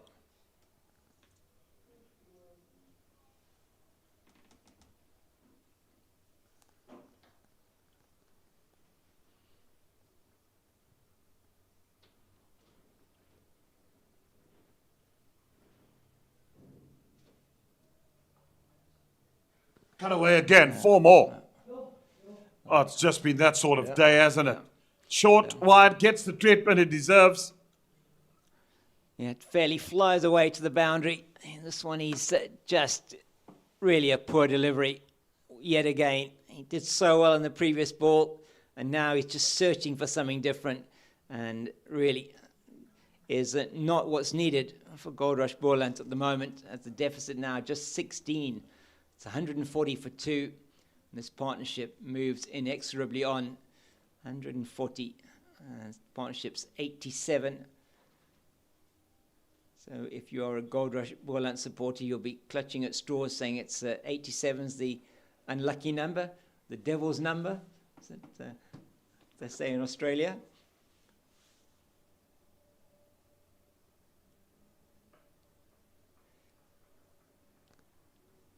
Reading about that and said that it was Keith Miller that actually founded, or he was the one who started with the Devil's number 87. It's something to do with Don Bradman as well, watching Don Bradman play when he was a youngster, and it came into Australian folklore, cricket culture, and it's still there to this day. 87, their unlucky number, 13 short of 100.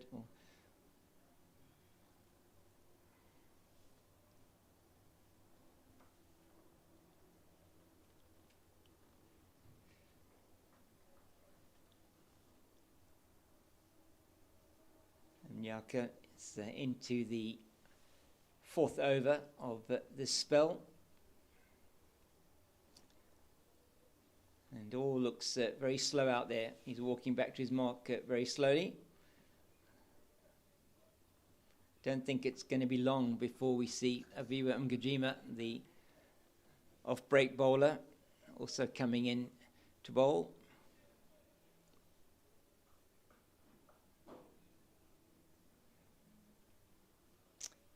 The end of the 31st, 140 for 2.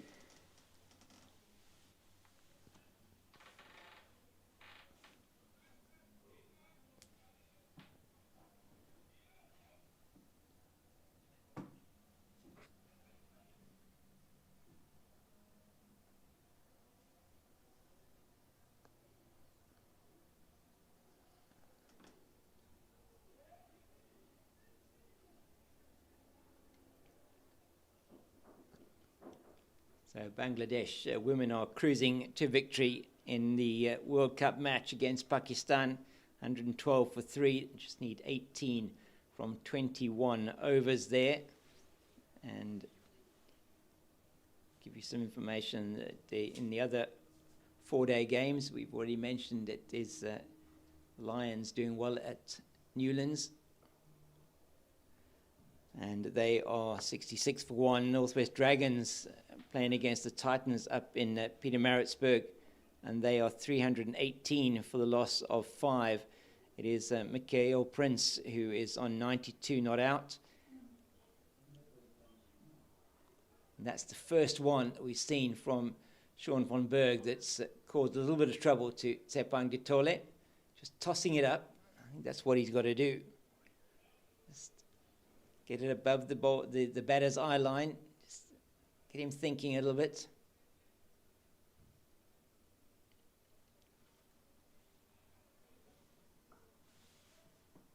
Oh, that again goes straight through the fielder on that square at new part of the square, and they'll come through for an easy 2. That's Ayad Mamani there. He's not happy with the way that ball's behaving. And we had this from the Titans last week as well, didn't we, Jeremy? That's why the mat was on the next day. Yeah. New strip that they're laying there, and there is a bit of, once the ball does get into that area, so it does tend to cause havoc for the fielders a little bit. 2-leg side, that one, and played out into the deep. So just to give you more of that, 319 now for 5. Dion Forrester is at the crease with Mikael Prince. He's on 14 not out. And some good contributions there down the order. Reinhard van Tonder, 49. Vion Libber, 75. Ruben Herman, 69. So good performances, mostly there from the batters for the Northwest Dragons. And then those Division 2 matches, Eastern Storm 59 all out, and the Knights are 163 for 5.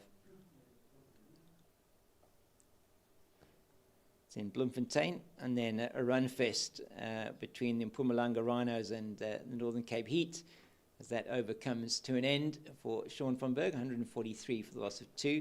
They're 350 for 3, the Mpumalanga Rhinos, and the Garden Route Badgers, that's in Oudtshoorn against the Limpopo and Paarlers, are 253 for 3. So a lot of runs happening in those 2 matches in Division 2. But the match in Bloem been very low scoring so far. And just a reminder that match at Pietermaritzburg, the Tuskers against the Warriors were 90 for 7 at lunch, and there's been no further play in that match. It is stumps now at the end of day 1, and we're going to see a change of bowling from the Drakenstein end, I think, are we?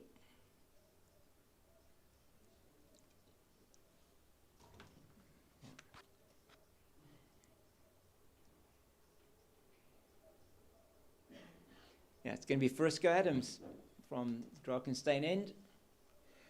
I thought maybe spin from both ends, but we'll see. Adams wasn't very threatening from this end, Jeremy, so we'll see what he's got on offer. Just looks all far too easy for the men from Durban here.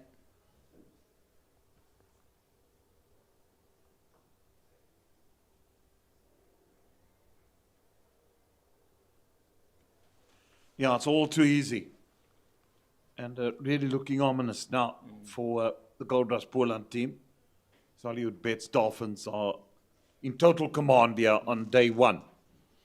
With 3 days to still go. We're into the last probably 40 minutes, 50 minutes of day 1. And it's been the Dolphins all the way. Yeah, it's fill your boots time, isn't it? If you're a Dolphins batter.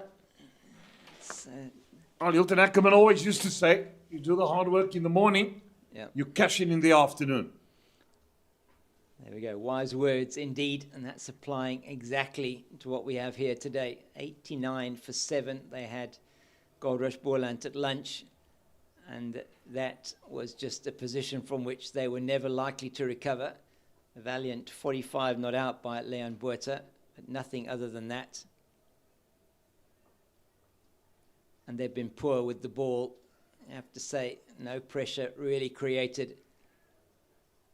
A wicket off the first ball of the innings when Ramashan Pillay was caught behind off Glenton Stearman, but since then they really were gifted the wicket by Marcus Ackerman.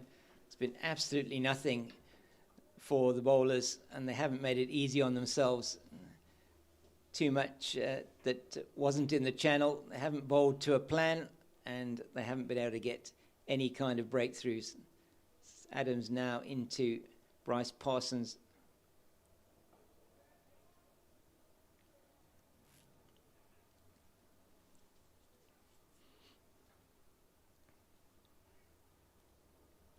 And this wicket has the same sort of look to it as the one we played on last week, Jeremy, which was full of runs. 616 for 9 in the first innings, and then 2 big innings from the Titans as well.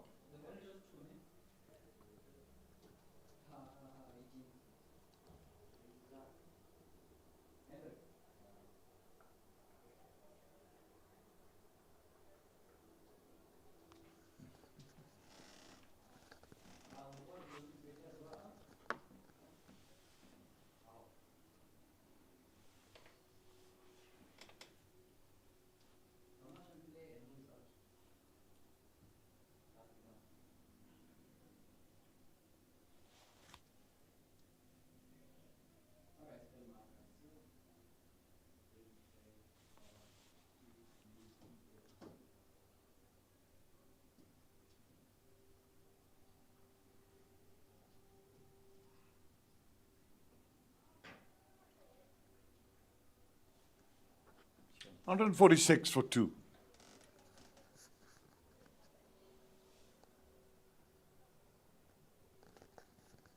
I think we're going to be taking a drink. So drinks, the second drinks break in this afternoon session. And with that score, as Jeremy gave you, we're going to be taking a short break as well. We'll be back with you in a couple of minutes.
We're back with you for the last 45 minutes of the day's play. It's Sean von Berg. He tosses that one up. Tole coming forward, just on the bounce to Ayak Amani. So now let's see, did the drinks break bring about any kind of change in the plan here for Goldrush Boland? Let's see what we can ascertain out of that. And that is, I think, an unnecessary shot to be playing here, Tsepandi Tole, but he gets away with it. If he connected, I think we would have probably said it's an excellent shot, but wasn't managed to execute the reverse sweep.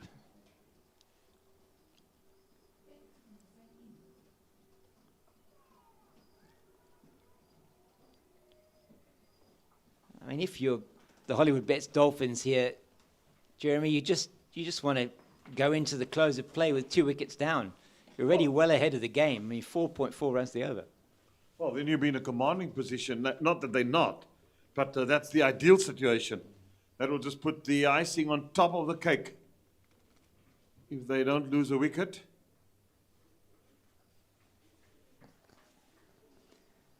And they're going to be ahead. If the rate they're going to be ahead within the next 2 to 3 overs. Well, they're 10 runs behind. They can start building a lead tonight as well. They get 15, 30 runs ahead tonight. They'll know that tomorrow they can come in and play shots, capitalize, and really take the attack to this Boland team.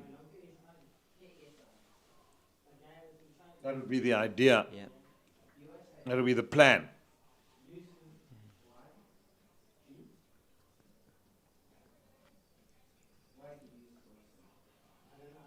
Too short from von Berg. He's had the better thinking when he's been able to toss it up and pitch it up. It's just the one off the over. 146 for 2. 147 for 2 at the end of that over. It's going to be Frisco Adams to continue.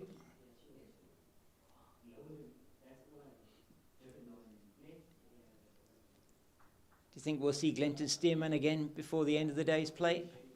No, I don't think so. No. I don't think you'll see him today. Give him an extended rest. Let him come back on first thing tomorrow morning. He's bowled 7 overs so far in his first spell.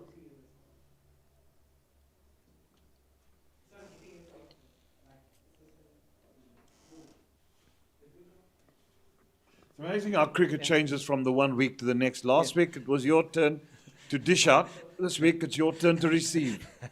Exactly. And that's why they say, you know, when you are in those kind of positions, which is where Goldrush Boland were last week, you have to put the knife in, don't you? You have to keep going, because you never know. The next game you might be in that position yourself, and that's where they're going to find themselves here. Got to the top of the log, they had a very good win, and they're looking at this one, they're right behind the game.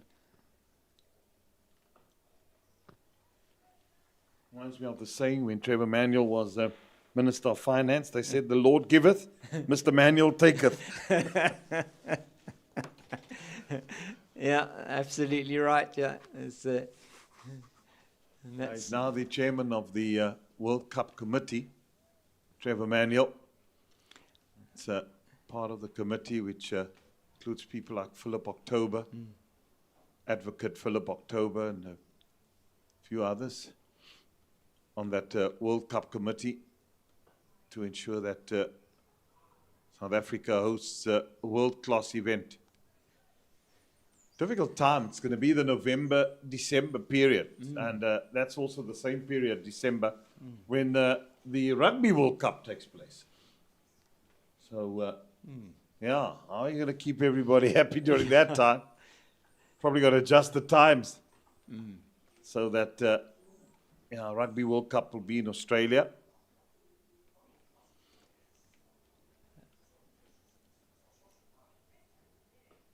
Now, that'll be in the early hours of the morning, wouldn't it be? It will be. Australia, I was thinking when you said it's in Australia, so we're going to have rugby in the early hours of the morning and then cricket for the rest of the day. if with that World Cup taking place here and in Namibia and Zimbabwe, is it as well? Yeah, Zimbabwe as well. Zimbabwe, Namibia, South Africa. There's 10 games, I think, that's played across Namibia, and that's good for Namibian cricket. South Africa's going to play a one-day there. I think it's next week, to open their new ground and stadium. They built a brand new stadium there in Namibia. They've really put in hard yards towards cricket. Really is great for them. I mean, they've done really well in the recent times, qualifying for, I think, one of the, if they have qualified for the T20 World Cup next year, they may have done that. That's really good from their point of view. They've put, as you say, a lot of work into it, and now this lovely new stadium which will be opened by South Africa and Namibia. I think it's 12th of October, I think it is. Yeah. Yeah, the South Africa T20 squad, which is captained by Donovan Ferreira, will be playing on the 12th, and the first test starts on the 12th of October too. Yeah, so South Africa, Pakistan. A lot to look forward to there. South African test team in camp this weekend. So 5th and the 6th, and then they leave for Pakistan on the 7th. So plenty of cricket to look forward to with the Women's World Cup and then the South African national team in action in Pakistan. So very much going to be around the same sort of times as well. Those Women's World Cup matches, most of them day-night matches. In fact, I think virtually all of them day-night matches in India. You were talking a bit about the lights here earlier on, Jeremy, here at Boland Park. We'll talk a bit about that after this delivery. And that's too full, and that's swept or paddled very nicely by Parsons down to a long leg position for 2. And it brings up the bonus point for Hollywoodbets Dolphins. Yeah, 151, 150 coming off just 35 overs and a couple of deliveries. One delivery.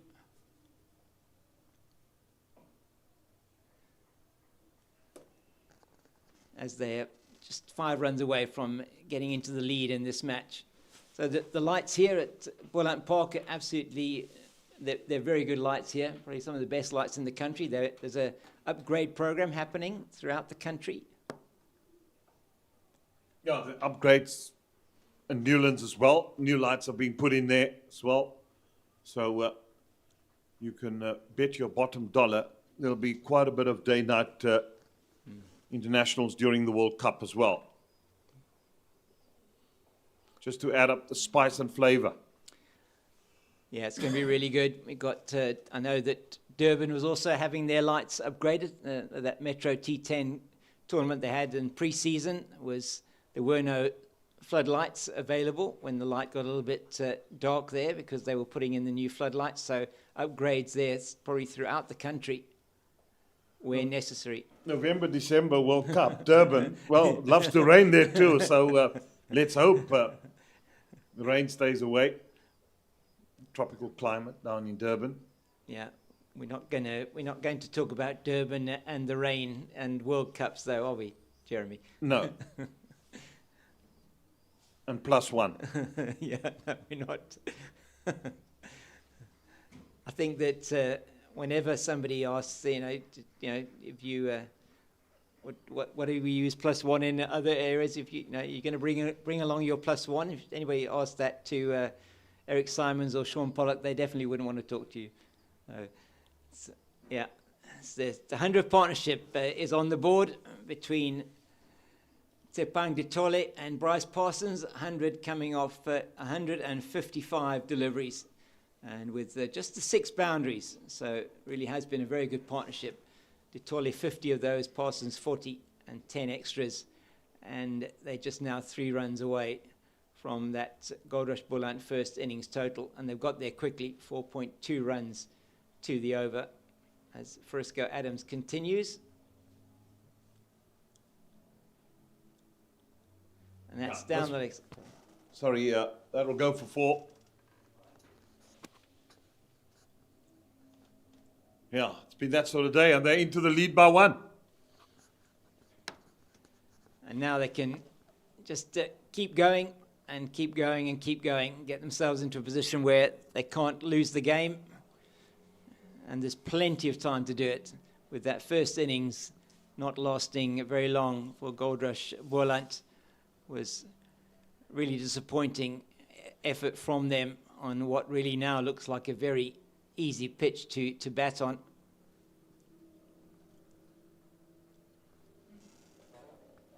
Well, the toss was made easier. I know they were contemplating out in the middle. A lot of discussion. Should they bat? Should they bowl first? Boland won the toss. No hesitation. And normally when you get bowled out on the first day of any match, you're in all sorts of trouble. Especially when your opposition starts batting well, like they've done.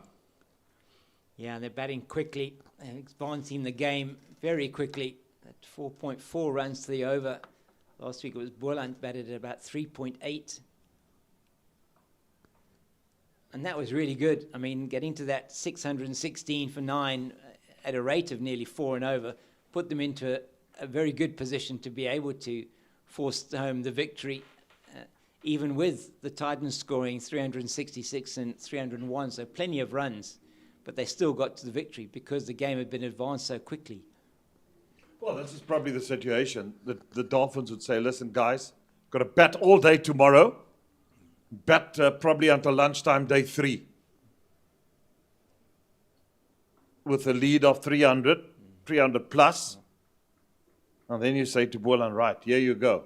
Give yourself 6, 1, 2, 3, 5, 6 sessions to bowl at them. Then you got no chance. Then you got to either bat to save the game, bat for your life, or else you'll be on the brink of defeat. Yeah, you can imagine. I mean, last week in that win took a lot out of them. Nearly 200 overs they bowled to bowl out the Titans. Well, you've got to say, let's regroup tonight and come back with a monumental effort, bowling effort tomorrow, and try and skittle out, say, the Dolphins with and they might have a lead of 50, 70 runs. Then you can bat yourself right back into the game. If you bat solidly second innings and get a lead of 280, something to that effect. So all results are possible, but at the moment, it's looking good for the Dolphins. Yeah, it's looking like one-way traffic here. And it's the end of another Frisco Adams over. And that one going for 6 as well. 4 leg byes and a couple. So 159 for 2 after 37. And just talking about that World Cup, Jeremy, I mean, you say October, November time in 2027. And really looking forward to that. It's going to be a fantastic event. But as you say, hopefully the weather at that time of the year will not be an issue, particularly up country and then around in Durban. Hoping for good conditions so we don't have too many matches that will be affected by the weather.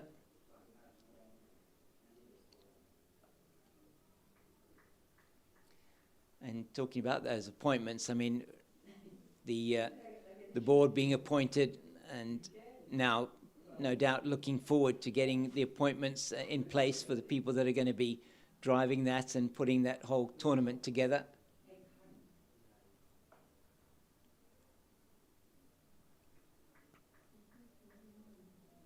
Yeah, I mean, South Africa ran a very, very successful World Cup in 2003 with Dr. Bacha at the helm.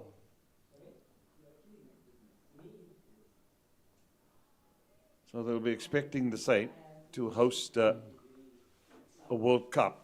There is the experience. People have got the people that have been around 2003. Actually make sure that that's why all these drop-in pitches and stadia. Seen a few people around here this morning. The COO of South African Cricket and also Mike Gadger, you'd have had the experience of working on the 2003 World Cup and also a couple of T20, so you'll know what it's all about.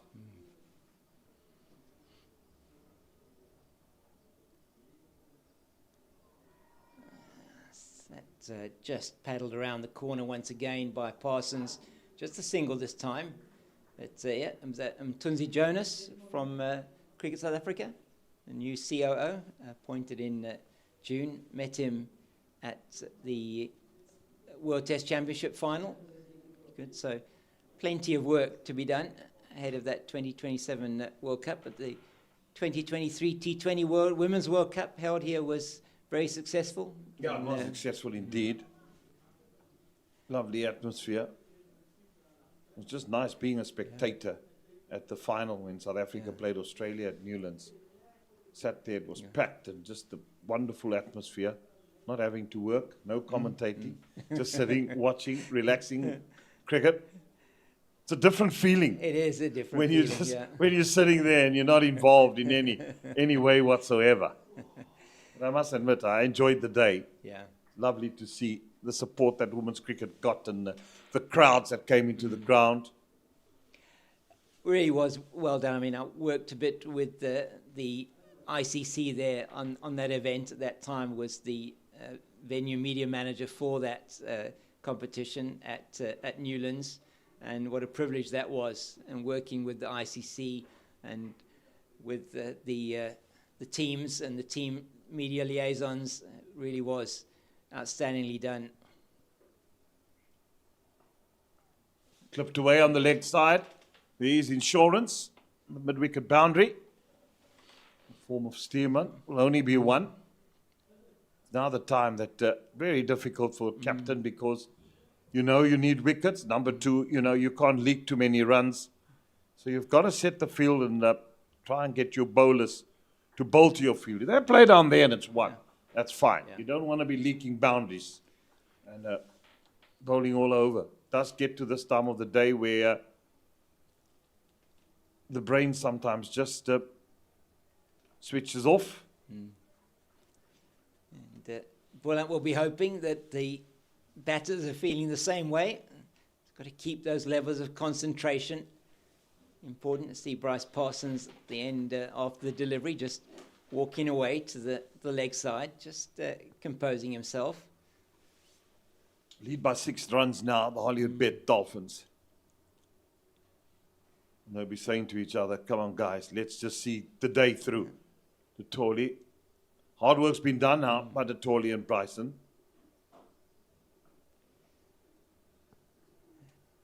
He's done well. Bryce Parsons, he came in with the loss of Marcus Ackerman's wicket. Just took some time to get settled. And it's batting at a strike rate of about 50, but that's absolutely fine. They were well ahead of the game at that stage, and these two have kept it going. They've been aided by some indifferent bowling from Goldrush Boland. Just a little bit of control from a run rate point of view been exercised in the last few overs from Adams and Van Berg. Strays again onto the leg side.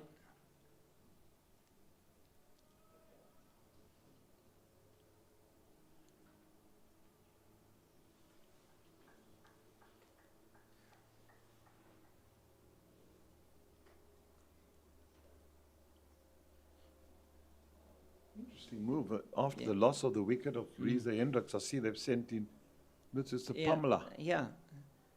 Probably in as the night watchman. Which is interesting because there's probably still, it was probably about 45 minutes to go when he came in.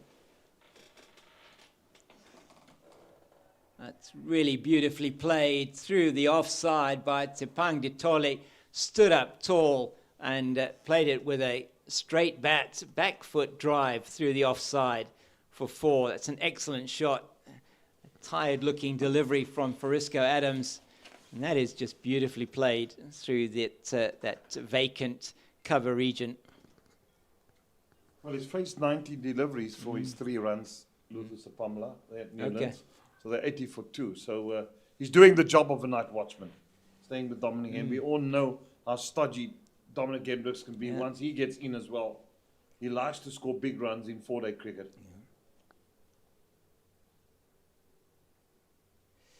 And it was last season that he was loaned out to the Knights, I think it was, Yeah.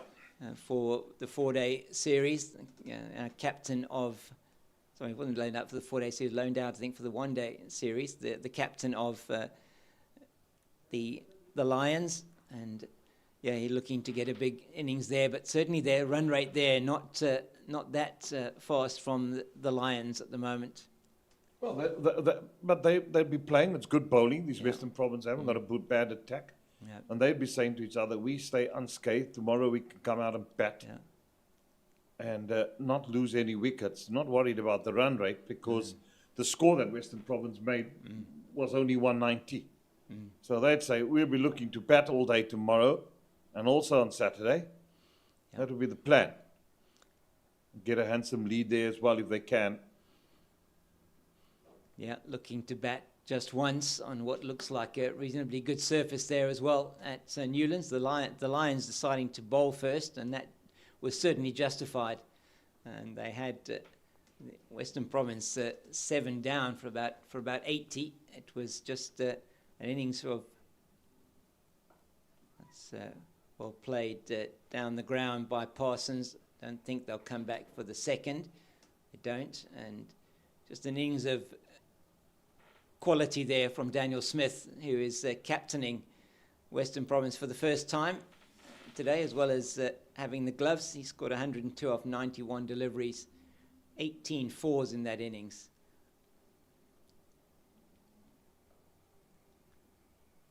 And his third first-class 100.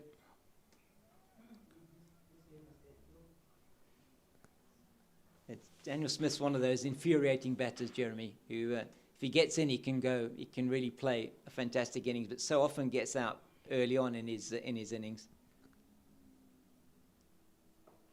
It's in the air. This one has a beating of just over the head of mid-off on the offside.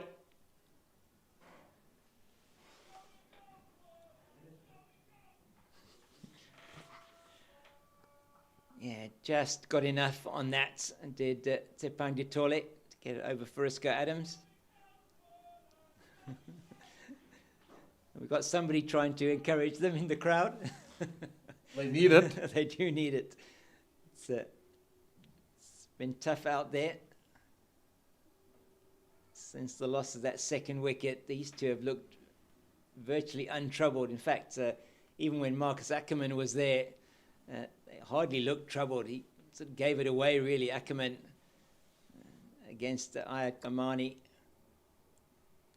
You can't rely on necessarily batters just giving it away or making too many mistakes. You've got to have some kind of plan. They're changing the plan here now as well. Shortish mid-on and a man at mid-wicket. Leg slip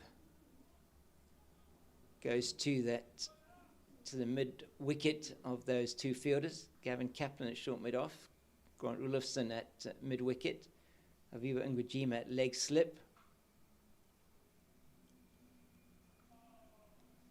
That was the quicker one, maybe the googly. The googly it was indeed.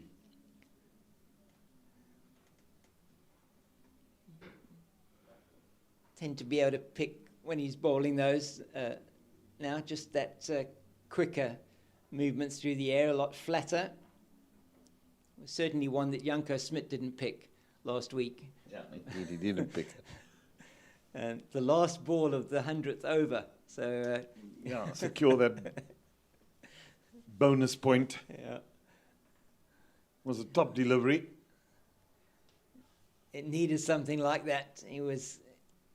That was a really, for Boland, was a frustrating partnership as well in that match. But they had such a large lead, they were able to make it pay for them in the end. And that's exactly what the Dolphins will be looking at doing here. Hollywoodbets Dolphins, as Leon Buerta comes back into the attack, replacing Frisco Adams. Now asking the young man to come in. He's been expensive so far, 4 overs, 0 for 21.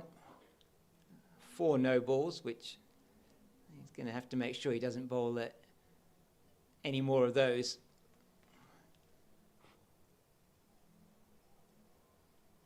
Parsons looking that he looks very comfortable, and he'll certainly be looking at progressing to his 6th first-class 50 to go with his 300s.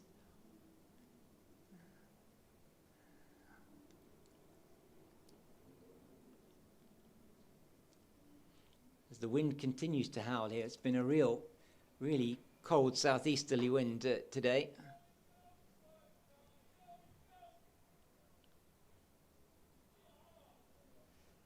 After the lovely day we had on Tuesday. Yeah. Rain on Wednesday, now cold today. It's supposed to improve for a day or so, but then get colder again as we go into the weekend.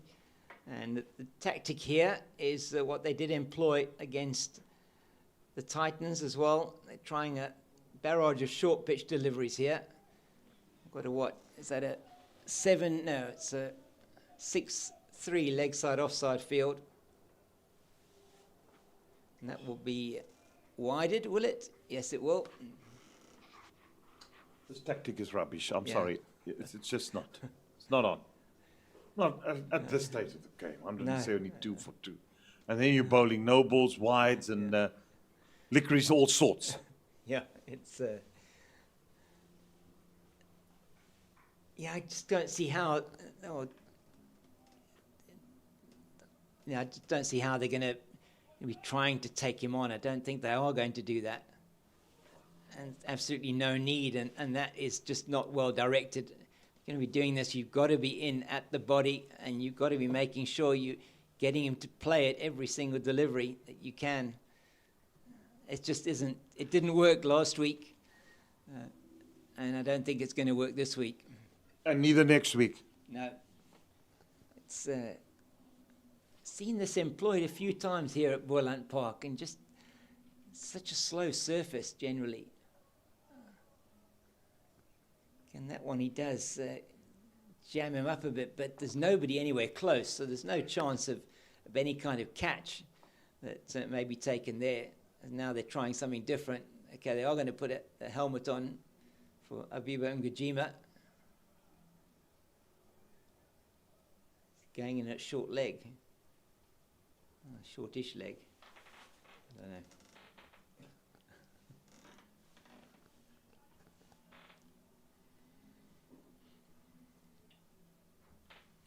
Oh, James, what do we know? No, I don't. Yeah, it's quite a negative tactic. It's not really an attacking tactic. I mean, oohs and ahs, but there was no way that that was anywhere close to Aviwa Mgajima at that short leg position.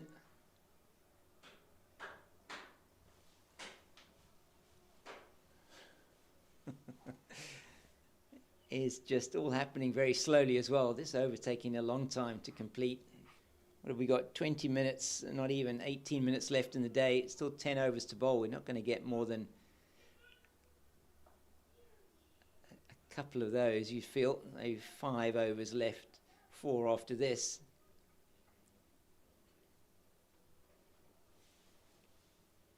And you can understand from the Dolphins' point of view, their over rate with all the wickets that fell would have certainly impacted that.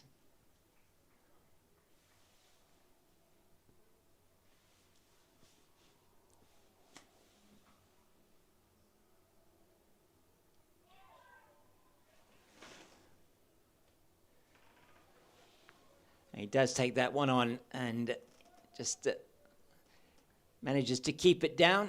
Grant Willison thought he might be in with a bit of a chance, but it just goes down to Ayat Kamani at long leg for single, I think they took. And it's at the end of a Landwater over. It goes for 3. The tactics are, you have to say, questionable once again. I mean, you might be better to be bringing spin on from the other end as well, and maybe even if you do want to attack, be get a couple of fielders in and around a little bit closer to the bat. See if you can maybe have an in-out type of field. I don't know, it's a difficult one to call.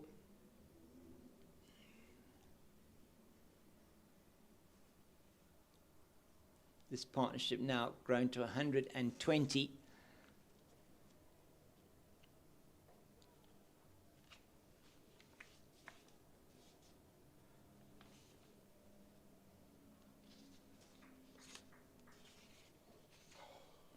And it's all just a little bit pedestrian for Goldrush Boland at the moment. We've been saying that for a while.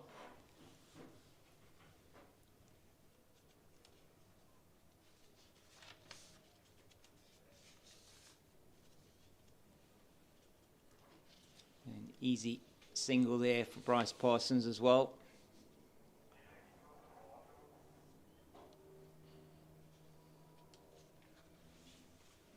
I'm just checking the records here in terms of partnerships. It's certainly nowhere near the third wicket record yet for the Dolphins, but very few games played, as we said last week as well. Very few games played between these teams. That's another easy single out to extra cover. So the record for the third wicket between the Dolphins and Boland, and that's a sample size of 4 matches, is well and truly broken a long time ago. That was 46 runs between Keegan Peterson and Marcus Ackerman. These two now hold that record. Dolphins seem to love batting here.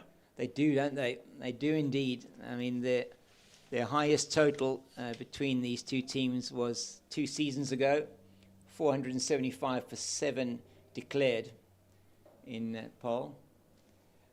2023-24 season. In the 2021-22 season, they scored 422. And I would say they'd be disappointed if they don't get 500 in this innings the way they're going.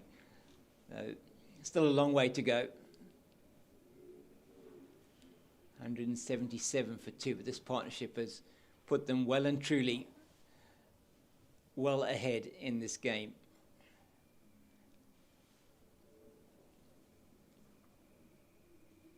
Well, in a commanding position, no doubt about that.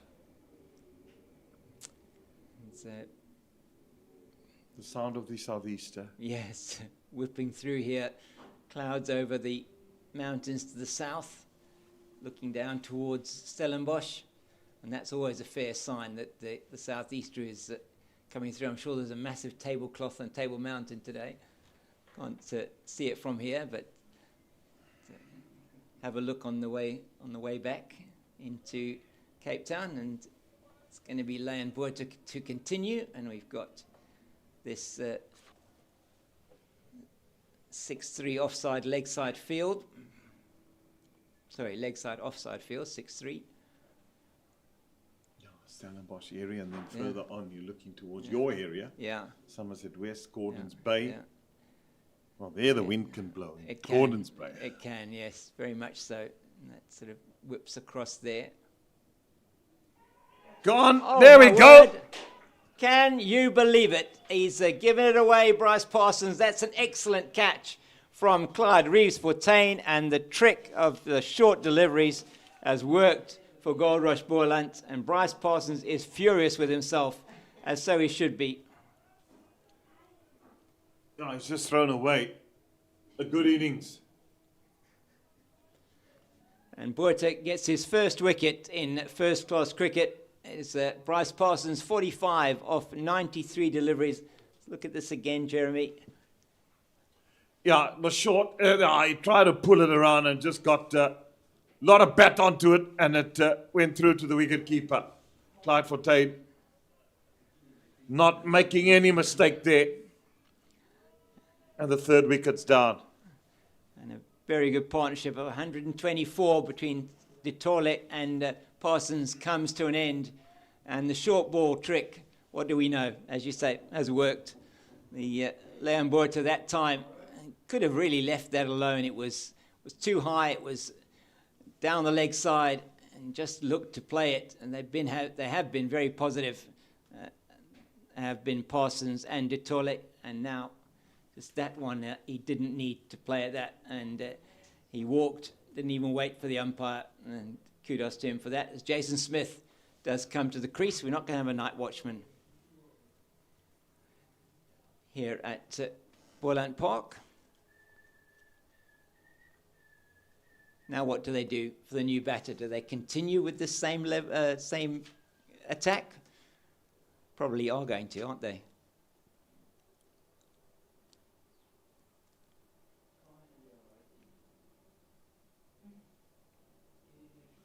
Not a period for any batsman to walk in and coming to bat. No. 3 or 4 overs left in the day. And it's naughty because if you lose a wicket now, it will be all because of the undoing of Bryce Parsons. Because that will just bring another new batsman to the crease. And this is really a torrid time for any batsman to get to the crease. He'll try and take up as much time as possible. Jason Smith, he knows he wants to come and bat. We all know that he's a very, very solid player.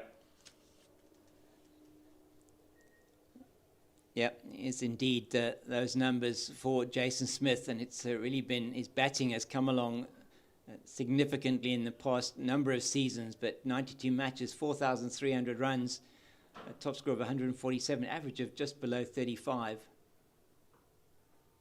And is a bit of a change in terms of the line of attack. It isn't going to be the short bowling. He's got a slip, a gully, a deep backward point, extra cover, mid-off, mid-on, a short leg. He's got a man on the now deep forward square boundary and a man at long leg. So he is going to potentially throw in the odd short ball here. Is Leon Botha.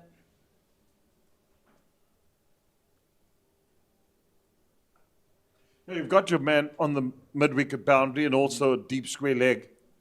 So, yeah, you can expect he's a slipping position, new batsman in, slip in a gully. It's a big gap, second slip, but you got your short leg in as well. Yeah, so just the door has been opened slightly ajar here for Goldrush Boland. And that was a good, very good bouncer. He swayed out of the way, played it well, Jason Smith. Yeah, could easily have got himself into a lot more trouble. Yeah, they practice this, bob and weave. Yeah. Get out of the way. And that's right, get your hands down, get the bats and your hands down, get your chin out the way of that delivery.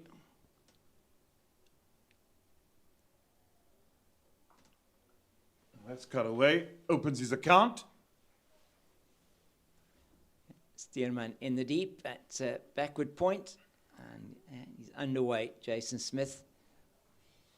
We'll have a look at his numbers and hopefully be able to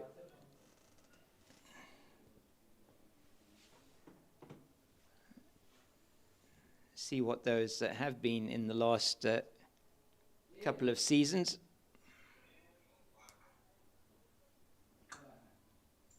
Also a man who's played recently for the South African A team.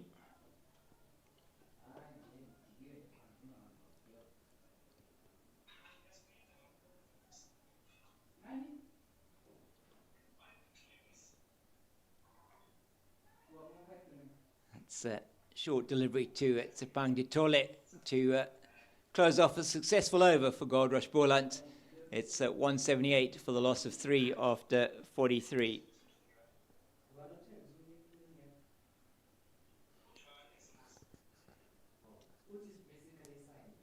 So just looking at his season, last season, in fact it was 3 seasons ago, Jeremy, that he had his best season in first-class cricket, 6 matches, 404 runs, an average of 57.7.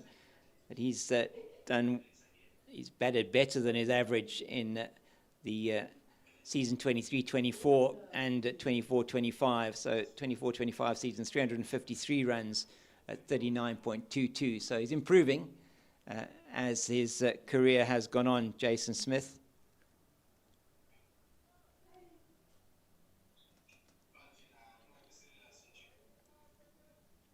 One of those players that Eugene was talking about earlier on that has moved away from this area to ply his trade elsewhere.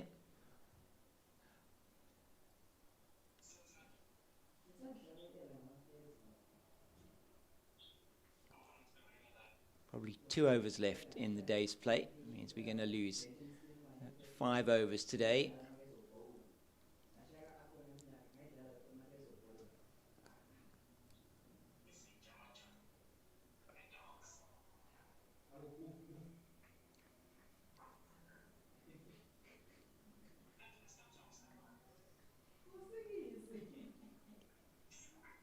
So Van Berg will probably feel happier bowling to Jason Smith than he did the left-handers. Yeah, he did indeed.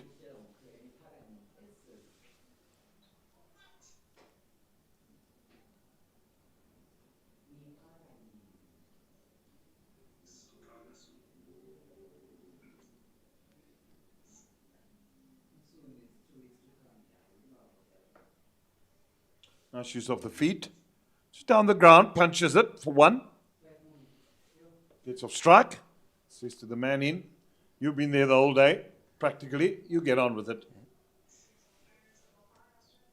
Yeah, and why not? Sepang Ditole has done really well. Gone to his 14th first-class 50. And he's eyeing 100 here. A good opportunity for him. There's an outside edge of the bat there. He'll get a couple. Could come back for 3. Long chaser for Fortuin, but 3 comfortable runs. Yeah, just as you say, off the outer half of the bat, it wasn't where he intended that to go, Ditole. That takes him to 77, and the important thing for him is that he's thinking, okay, there's 9 balls to go. I've got to be there at the close of play. He's done all the hard work. Can come back tomorrow and start again. Open the batting together with Ramesh and Pillay. We saw depart first ball. That was the googly, and he's bowled him. He's bowled him. That was the googly, and he's bowled Jason Smith. Pegs back the off stump, and that was the one that comes in. It was the faster one. You saw it with the arm movement, and Bryce Parsons' wicket has brought another one, Jeremy. It's exactly what you were saying. Yeah, what a torrid time for any batsman to come in and bat. Jason Smith will be livid with himself and a bit of disappointment with that. But he has to go. Bowled neck and cropper by Van Berg. And he's gone for 2 of 7 deliveries. Have a look at this again. There it comes. The googly, the wrong one. Oh, it just plays the wrong line. Yeah. And gets himself comprehensively castled.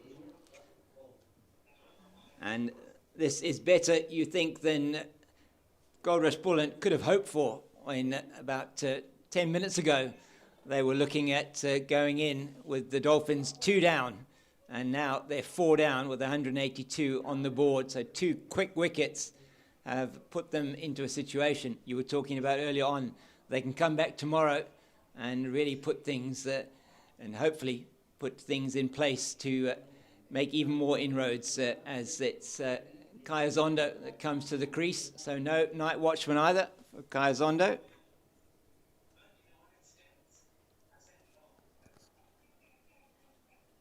He looks in good shape. Spoke to him earlier this morning. I said, well, you look better than what you looked when you toured with me to India.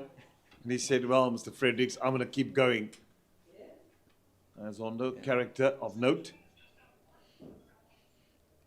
Yes, man who's represented South Africa at test match level as well.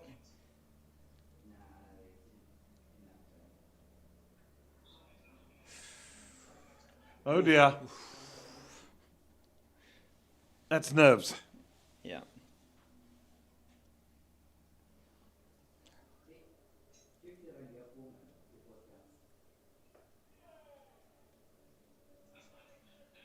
And now there's chatter out there from Goldrush Boland. They made 2 breakthroughs, and they have started to slow the run rate down. So just those 2 wickets gives them a bit of hope, you feel. Yeah, and the lead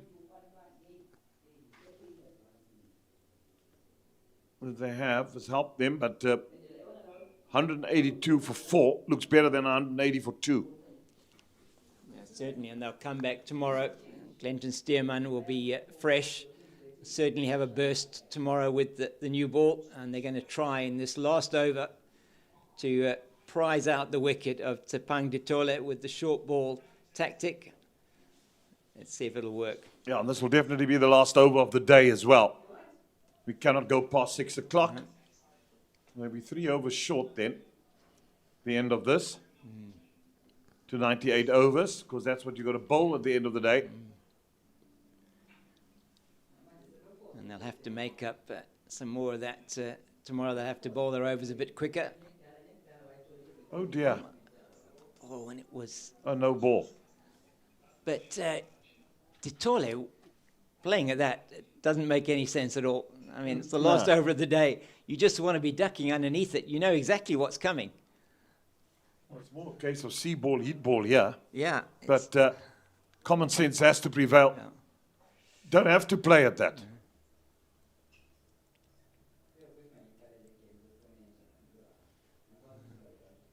And that's a wide. Yeah, that one too short this time. He's trying to get that into the body, but now 12 no balls, Jeremy. 12 no balls. Shocker. It is an absolute shocker. 44-0. In fact, even, yeah, you've got to say 1 no ball is too many.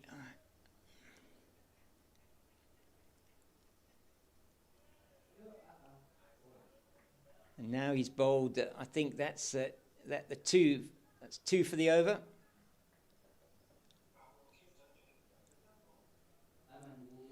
So now if he bowls another short one over shoulder height, he's potentially in for a no ball, isn't he? Yeah, it is indeed. No ball, it will be called.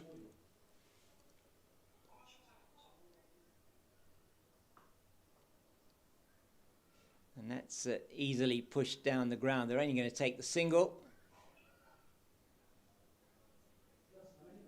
And will be Kaya Zondo on strike to Leambueta for the last 4 deliveries of the first day here at Boland Park. And the story of the day was that Goldrush Boland won the toss, elected to bat on what looked like a very good surface, a bit of grass on it, so something in it for the bowlers, but certainly a good wicket for the batters as well. And they were 89 for 7 at the lunch break. And they had an innings that just was punctuated by poor shot making or shot decision making, and ended up being 156 all out. The main contribution coming from the man who's bowling now, Leambueta, 45 not out at the close.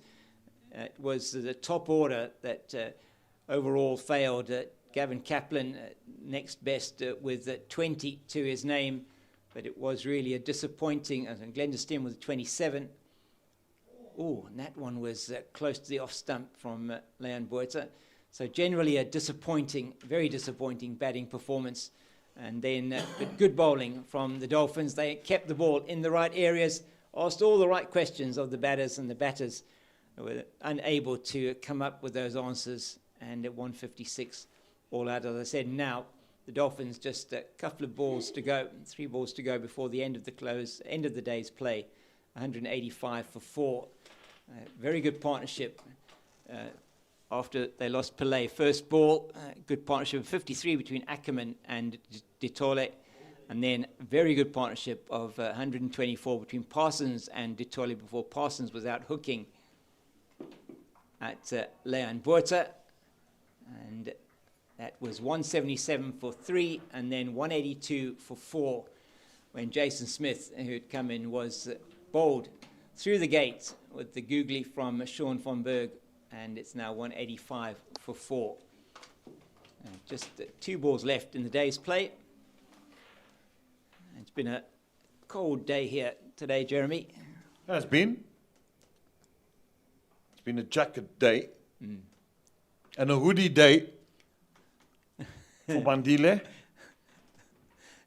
I think it's and our cameraman showed, but he said it should have been a beanie day for him. I don't think he brought his beanie with him today, but it's been cold for him up above us here, bringing you all these pictures. He should bring his beanie and his scarf. Yeah, every day you just never know what to expect here in Cape Town.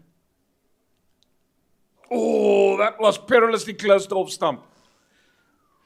But you got bias on. No, that was good judgment at the end of the day. But this is the end of play on day 1 of this match, and what an interesting day indeed it was. Just let's have a look again. This last, oh, that was as close as what you can get. And if that one had cut back a little bit more, he could have had his off stump cartwheeling. So at the end of the day, I'm sure Boland would be disappointed, but they would admire the way they fought back to get these 2 wickets. That would give them going into the shed tonight and saying, right, boys, we got a job to do tomorrow morning. Because, and make sure that we get these wickets so that they're not that much far ahead. And there is an opportunity now because you've got a new batsman at the crease that you can have a go at. Totoli has got to come back, start all over again. And at stumps on day 1, I beg your pardon, the Hollywoodbets now on 185 for 4 to the 156. So they've got a lead of 29 runs, which handsomely close. And I think from us as commentators tonight, from a cold, blustering Boland Park and an interesting day's cricket, we hope you enjoyed the broadcast with us. Hope you enjoyed the day. We'll speak to you tomorrow morning at 10 o'clock. Good night.